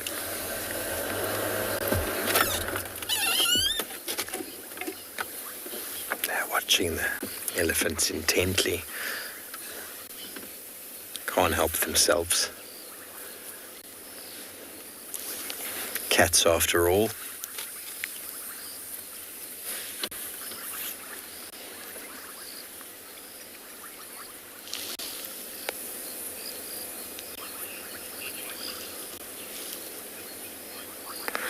Monbart, I suppose you could say that lions are matriarchal, but it's a different sort of system altogether. When we talk about matriarchy, we talk about there being a leader and the herd following. For example, elephants are leaders. There's a leader that looks after them. And lions share a lot of similarities to that, in that the lionesses will stay in the pride for life, but there's no essential leader. They are regarded as prides, where males come in and out of the prides and they exert dominance on them. And the females do definitely mark territory and defend their territory against other prides. So there are lots of similarities, but matriarch means that there's a dominant female that takes over and takes control. Whereas although you might see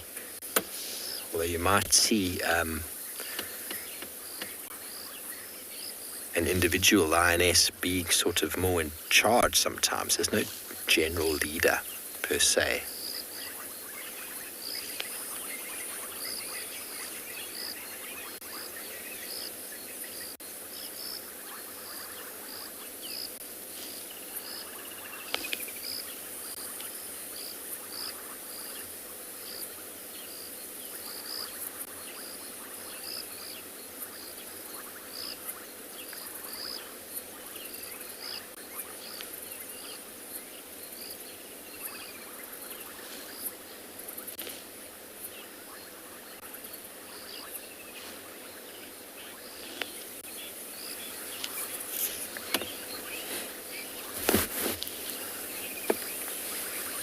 So female lionesses with their cubs, the cubs will stay in the pride for life if they're female.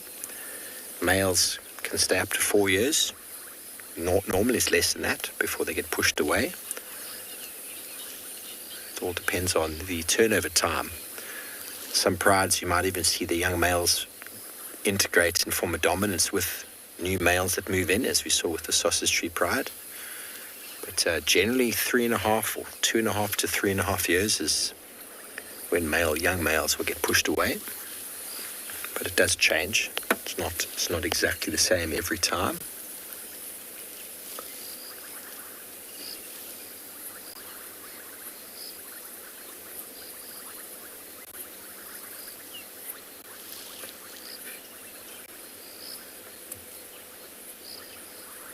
Okay, well, we're going to stay here with our lions. You're definitely starting to get very interested. And in the meantime, we'll send you back over to the overflowing Chitwa Chitwa watering hole with Tristan.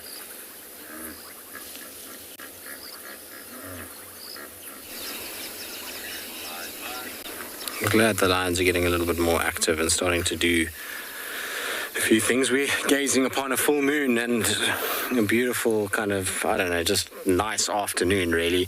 I've had the most pleasant afternoon. We haven't seen a lot other than the elephants, but it's just been nice. It's been pretty, it's been quiet. There's no other cars out at all. I literally have seen one other vehicle, or two, other vehicles, and they were on the main road. Otherwise, we've just bumbled and enjoyed ourselves.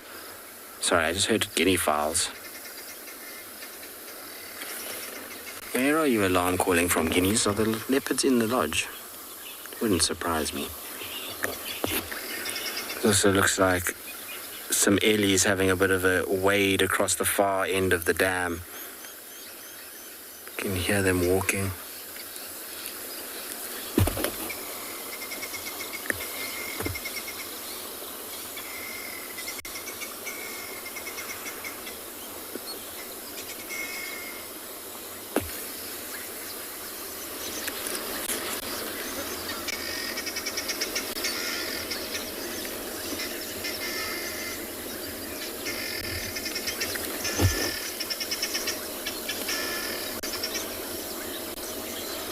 Trying to check to see if there's any sign of anything in the lodge. The nice thing is that we can actually look in the lodge today because there's no guests at Chitwa today.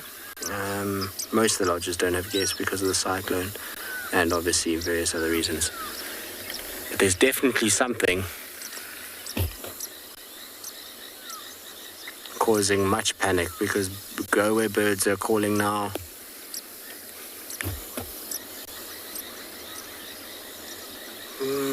What are these that are flying around? There's two birds that just flew over. I can't see what they are. It's just a silhouette, but very odd flapping. Maybe it's them. Maybe it's birds of prey, but they looked a bit small for birds of prey. Whatever it is it's caused a bit of a stir inside the camp. So actually it's a cool opportunity just to show the camp a little bit better than what we normally do. But so a lot of you have often wondered where Tamba got his name from and where he was born. Tamba was born in a lodge in the under the room directly in front of where I am right now. There's a camp that's got, or a little room that's got boulders underneath it. And normally we don't show the rooms because in case guests could be there. But like I say, today there's no guests in it. So if you look in the gap, there's a room there in a gap with a little boulder underneath the deck. That's where Tamba was born, is in underneath that deck right there.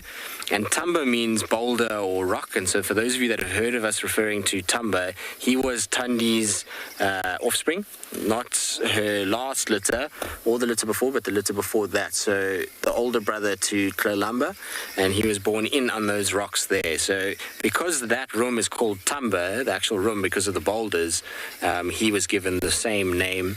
And he spent a lot of time in that area. And so Tandi's often used this as a safe place for her cubs. Wabayiza was here a lot. Kuchava herself was in the lodge a lot. And now we're seeing her actually bringing her current little male into this area too. She didn't bring Clolamba down here, but that was at a different time. She was spending more time north and east of west of what she is now.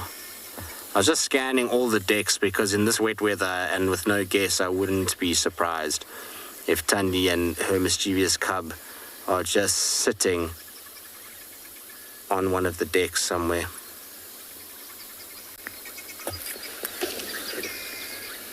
Guinea fowl are definitely upset about something though. I suppose it's that time of the year where they also start breeding, so they make a noise. But no, there's definitely something in the camp. I can't see the guinea fowl, that's the problem. If I could see them, then it would give me a good idea of where they actually are looking. But generally when the leopards are inside the camp, when I used to work here, they used to walk around the back side of the rooms, so on the pathways, not in front of the rooms. Most of the time it's on the back side, and then if they want to, then they come to the front to jump on a deck, but otherwise it's pathways that they prefer using.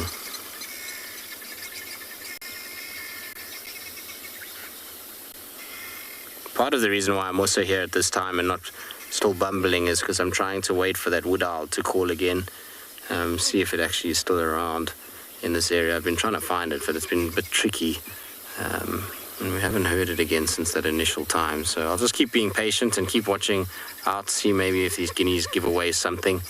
Hopefully we'll get some luck somewhere around here.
banks. It's a very important function.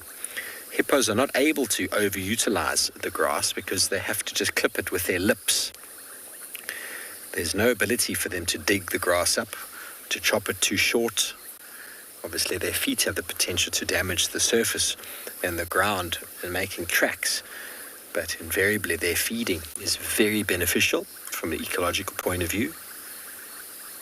They mow the lawn, making it more suitable for many other animals that like mowed lawn. And then that mowed lawn is also beneficial in its stabilization of the banks. And then the vegetation, for the most part, through their dung, ends up in the water, which is then distributed around, produces organic material that then is fed upon by a number of fish species, breeding grounds for insects. Okay, the lions are now slowly starting to move as we see our baby hippo move off.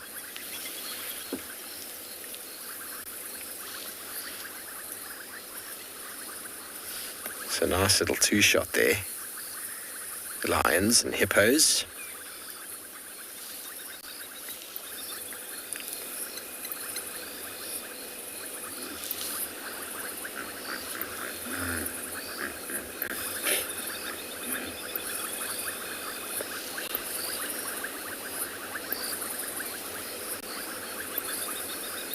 That power in the chest.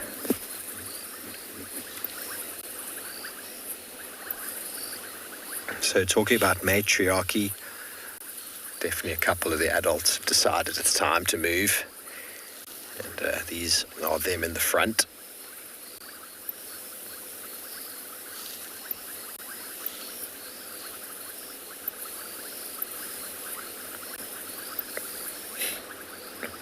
Cohesive unit. They move a little bit incrementally, saving energy as they go, of course.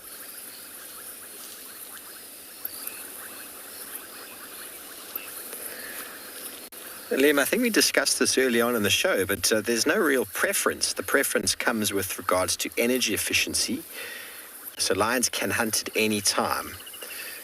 But obviously there are times when they're better at hunting, and in the darkness, they're much more efficient at hunting in the darkness due to the fact that their eyes are tuned to those conditions, and it's much cooler. But if it's cool in the middle of the day, lions will hunt. Lions often lie up around watching holes, and you can have them hunting in the middle of the day. In the Masai Mara, they regularly hunt in the middle of the day. It all depends on the availability of prey and temperature. But if you had to put it down to a time, this sort of time is when they start getting active and start moving around. But as I say, it's got a lot to do with temperature. But they do generally tend to switch on a bit more in the darkness. They sort of start getting this wildness to them in the darkness.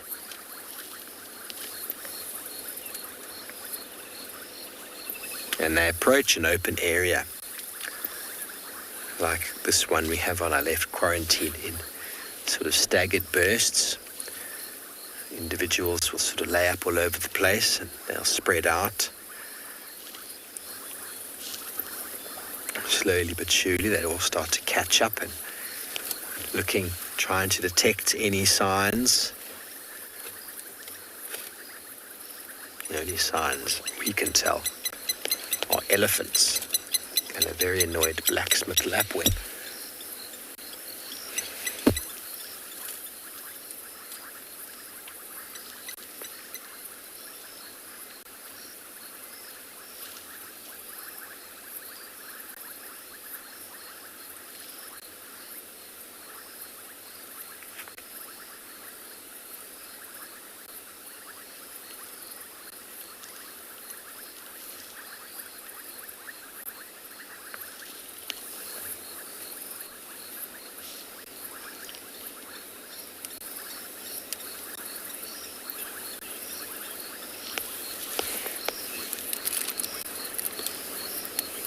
Lisa, they are beautiful animals, lions. They might smell quite funny sometimes due to what they eat, but I do like spending time with them. the power that they exude. They are elegant, they're very agile. To enjoy spending time with lions, because you can follow them sometimes easier than you can leopards. I do love leopards, but I've spent, I think, probably more time with lions in my career than I have with leopards. I'm saying that since I've been here at Djuma, I've spent an enormous amount of time with leopard, more so than ever before.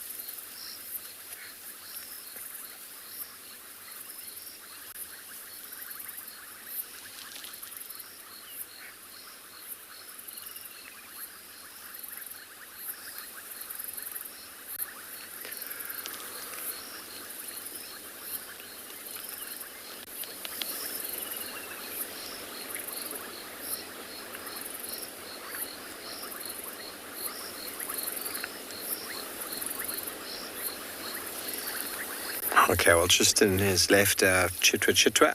He's on his way home slowly this way. I wonder what he's going to encounter along the way.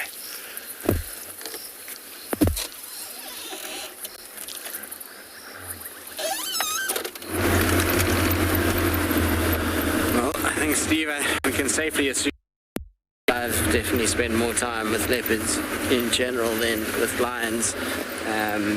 Opposite of Steve, even when I was guiding, I think I spent more time with leopards, and that's mostly due to the fact that my guiding career has been spent mostly in the Sabi Sands, which is a little leopard hotspot. It's not to say I haven't spent a lot of time with lions, I most certainly have, but I think it's probably more with leopards, and since I've been at Wild Earth, it's probably 90% of what I spend my time with is them, or looking for them, and other animals are on the journey to find them, much like this afternoon. It's been, kind of came out to look for them, but we've had so much more in the form of birds and chitwa dam and ellies and just general good stuff. Unfortunately, those guinea fowls are alarm calling right in the center of the lodge. There's not really anything I can do about it. I suspect that it's Tundi's cub. Personally, is what I think. I know he was on the deck the other day, and so I suspect that it's him that's just milling about while Mom is away. I mean, there's no way to really tell, and it's not even any point going walking to check, because ultimately what am I achieving? Nothing really. All I'm going to be doing is, one, chasing him, and two, satisfying my own ego, which is a common problem sometimes out in guiding circles, is that sometimes guys do things just to satisfy their ego rather than what's for the better of the animal, and it's a very bad trait that is sometimes even taught to guides. But yeah, often it's just about letting the animals have their time to themselves. If they don't want to be seen, they don't want to be seen. Especially in conditions like this, you can't off-road. Leave the animals. If they don't want to be on the road, they're not going to be on the road. If they are on the road, then wonderful. And like Steve's got the lions, really cool. We've had the ellies, but it's no point in pressurizing animals more than we already do.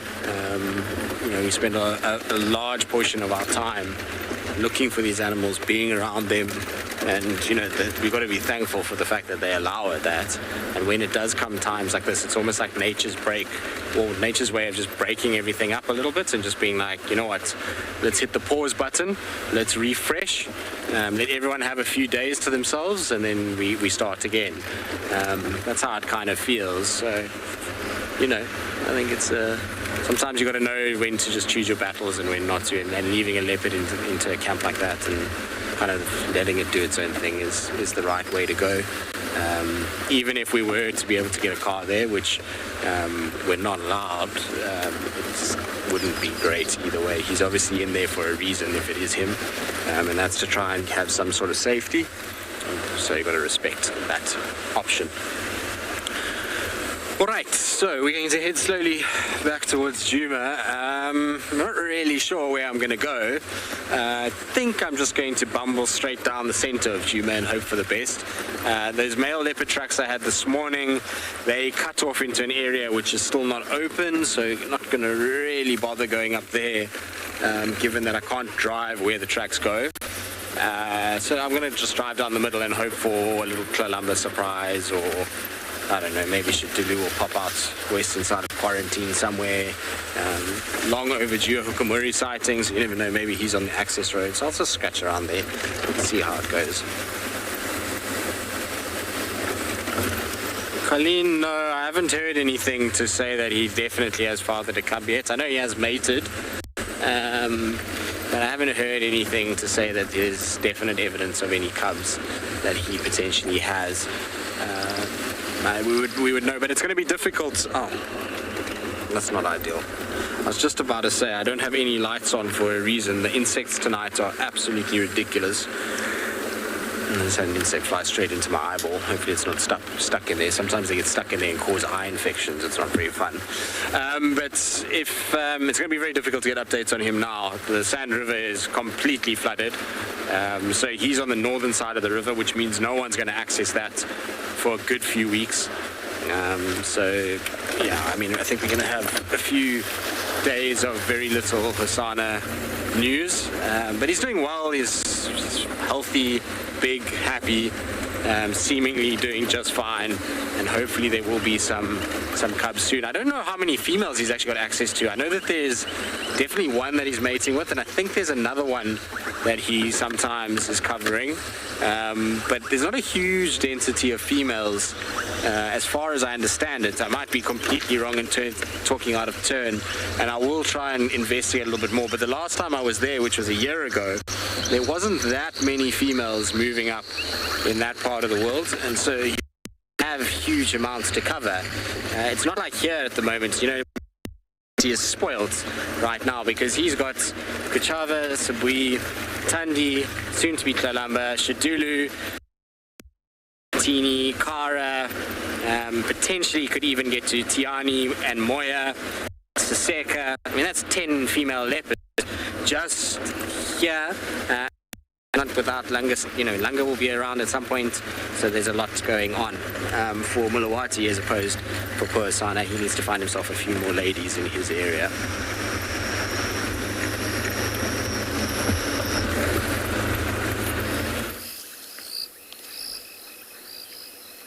Welcome back. You haven't missed much. 2 lionesses are still up. The rest are flat once again. There's a beautiful downward facing dog. The lion, yes. They're looking off into the distance. I don't know what they can see. I can't see anything. There was some impala in that general area earlier. Their nighttime vision far surpasses that of ours. And we've moved to the infrared spectrum. We've got no lights on, so we're not looking in that direction with any lights to see. But it's a nice open area, and lions can see quite far. How far exactly, I couldn't tell you. They detect movement very well in the dark, and shapes and outlines.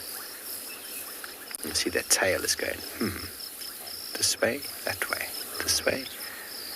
And she's either going to plump herself down now with the rest of the pride, or they will get up and move with her. 2 options. She's looking down.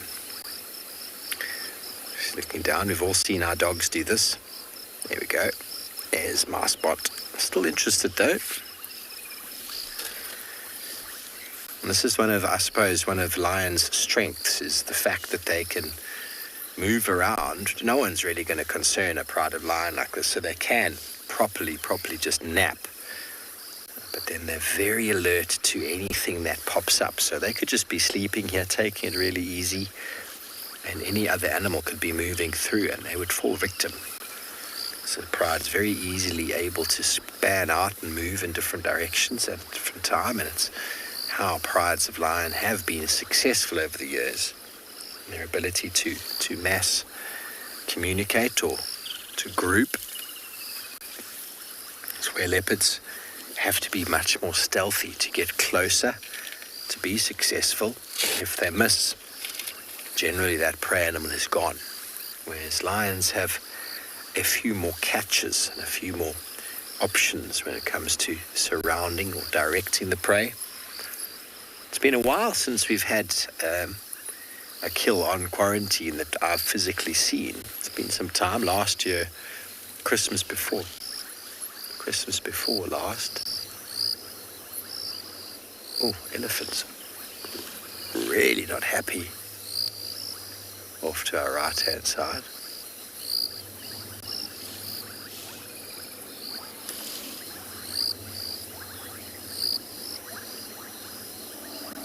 Some proper rumbles going on there.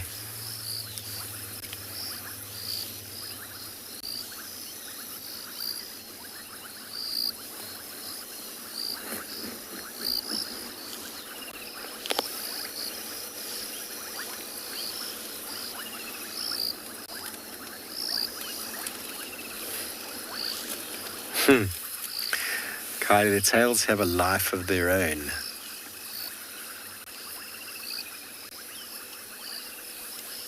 It definitely is something that happens when they start getting more active, is the tail. But when they are dead flat in the heat of the day, the tail does sort of lose a little bit of its life, but every now and again flicks.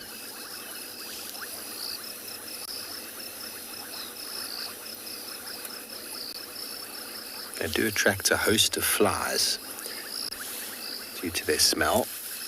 And flies are constantly trying to bite them.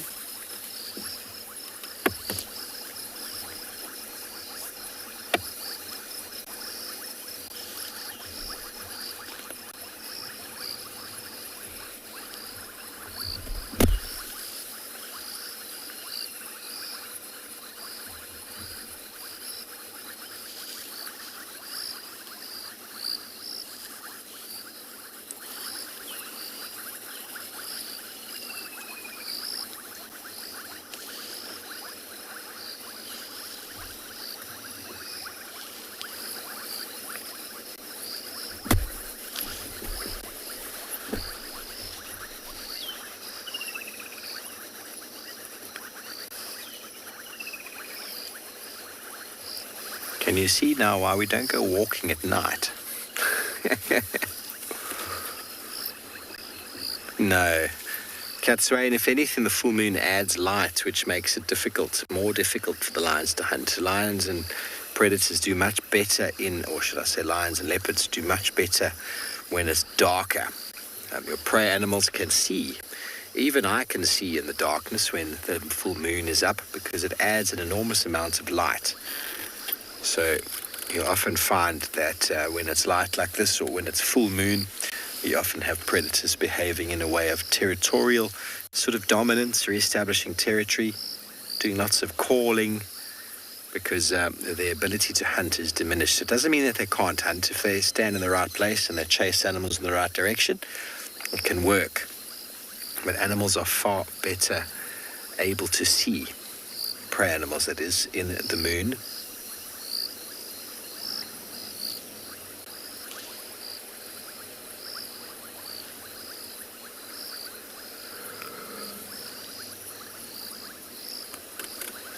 That lioness is making me yawn.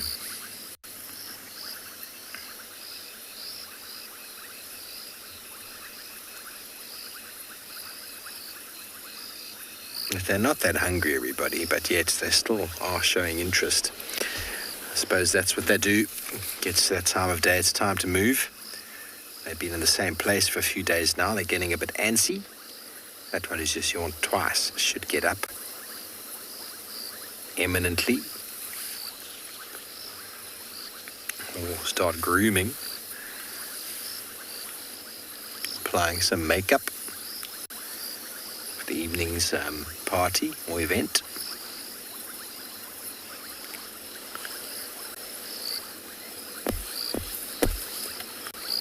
SP, I'm not sure. It's possible. I think mosquitoes, surely they can't just be out there to annoy myself and Theo. They must be out there to feed on other animals. But lions are obviously quite furry. So it's hard for me to say if they are biting as well. If they do bite them as well. I've never seen a mosquito biting a fly, but they're so small. Definitely are biting a fly, biting a lion. There definitely are many insects and organisms that do bite wild animals. And it might be one of the reasons why they've developed fur. Or a thick hide.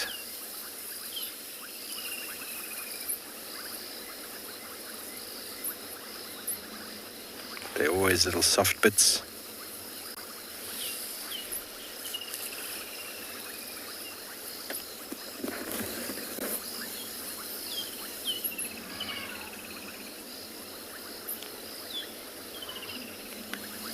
I don't know if you can hear those elephants, but they are not happy.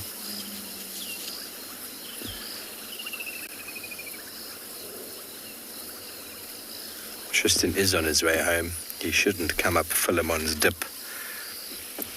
Shouldn't come over Philemon's Dip. He should find an alternative route back. But it sounds like he's caught up with a nocturnal owl.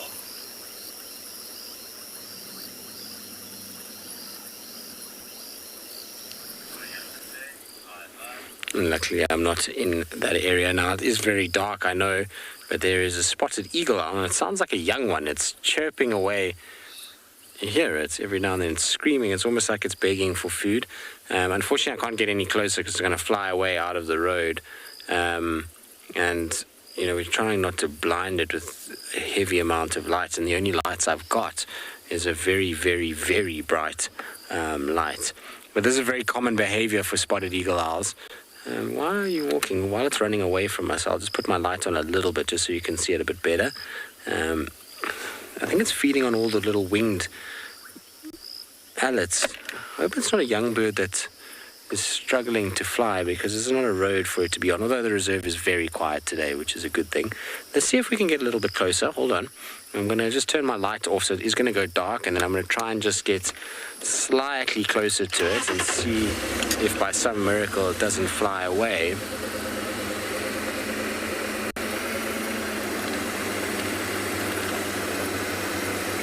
No, there it goes.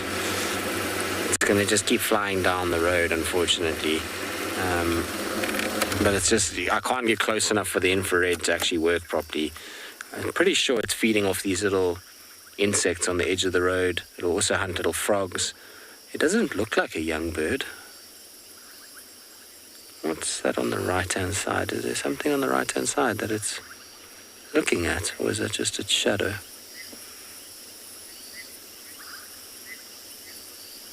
Looks like something moving on the right-hand side, or am I wrong?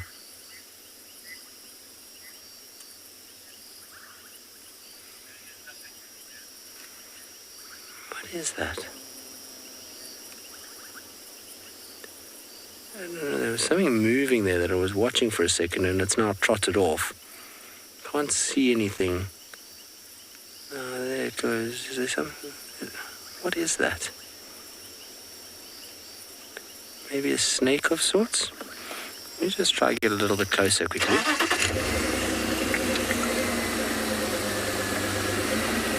There goes another owl. I just saw another one fly over the road, another spotted eagle owl. So there's obviously a pair here. I wonder if this is the chick that's going on its like nuptial flights.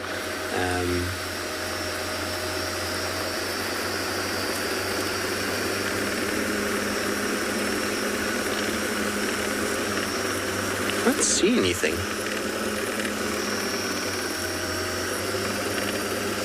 So I know it looks really dark for all of you guys, but there's actually quite a bit of light for us here to see.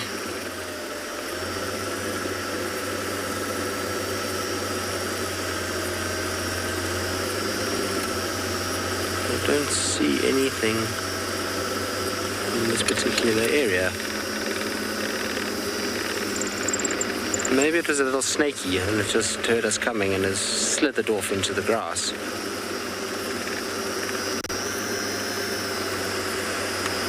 But I can't see anything. I think this is a young owl. I don't think this is an adult. I think this is a little juvenile that's going on its first flights, spending its time on the road for the, you know, they often are on this road. We used to have a pair here many years ago. Unfortunately, they disappeared, but this, I think, is a youngster. We know that a lot of them were breeding already early in the summer, so around, October, November, December, So it could easily be a fully fledged bird. It's definitely shouting, and normally adults don't make a noise. It's almost like it's begging for food, so it's trying to ask its parents to come. And you see it doesn't fly far, it just flies a short little way and then lands again, and then actually walks a lot. And we know a lot of these guys are born on the ground, or the eggs are laid on the ground, so maybe it's just more comfortable on the ground than in the air. All right, well, we'll try and get around it without disturbing it, and we'll turn off all the lights and just slowly go past. In the meantime, let's send you across to Steve and the lions.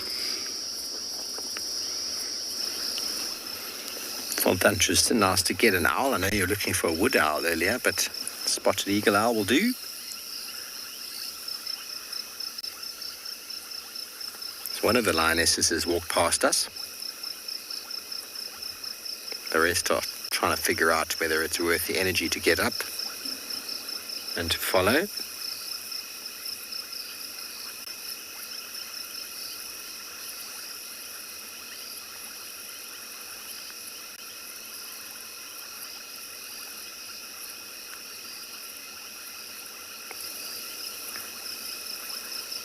After all the food, you'd think these lions would be up for a bit of a march.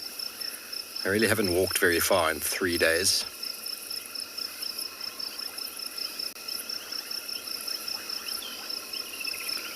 Nothing like a good walk after a big meal.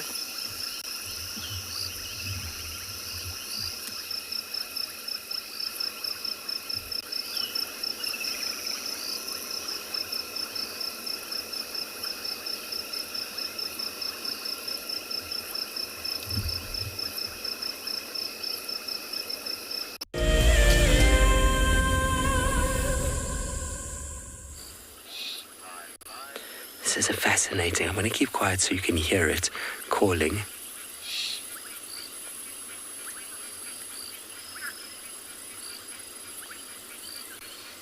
Can you hear the response? Both parents have flown across the road. I watched both parents fly off from where this one landed. It's calling and the parents are responding. Look, there's the other adult. Or is that one of the chicks too? And maybe it's another chick. It also looks quite young, that bird.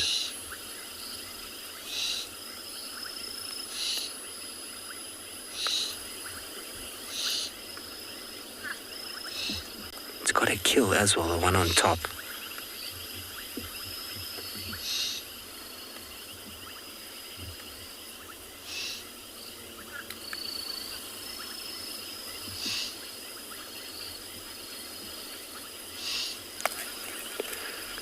Can't see exactly what it's eating, but there's definitely something there. Let's see if the other adult arrives. It's actually an adult, that one on the top left. It's a little chick is the one on the bottom right. A mouse or something that just got swallowed. Such a cool owl sighting.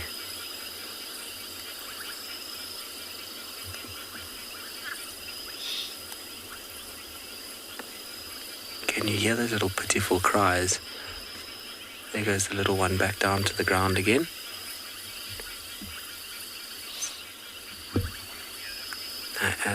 Adult is talking back to the little one as if to say, why have you landed? Oh no, it tried to perch and the branch broke. But they're now on the road together in front of me. But there is a third one. I definitely saw another one fly just now. We had two in a row flying. Are they catching winged allets? It's exactly what they're catching at the moment.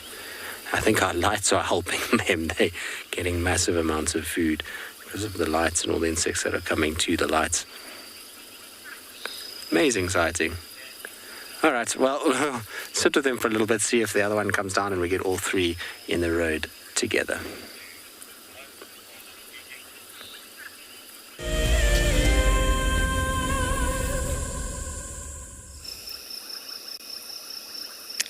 Lions all over the road. They're all looking in so many different directions. It's hard to really know what it is that they're looking at. I had a little brief scan with the spotlight a moment ago. I wasn't able to see anything.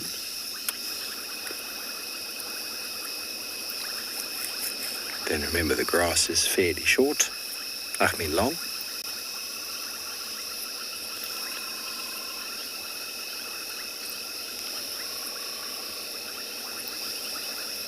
Are they still interested in those elephants?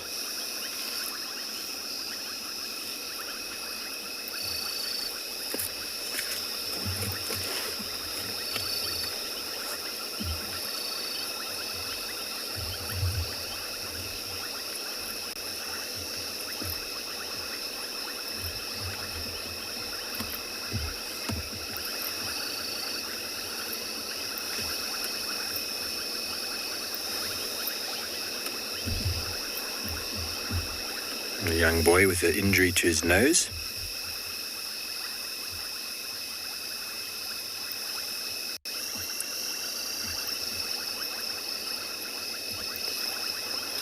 I would be very surprised if we find these fellows again in this area tomorrow. I'm sure they will have moved off. Where to exactly? It's very hard for me to say. We'll be out and about to track them though.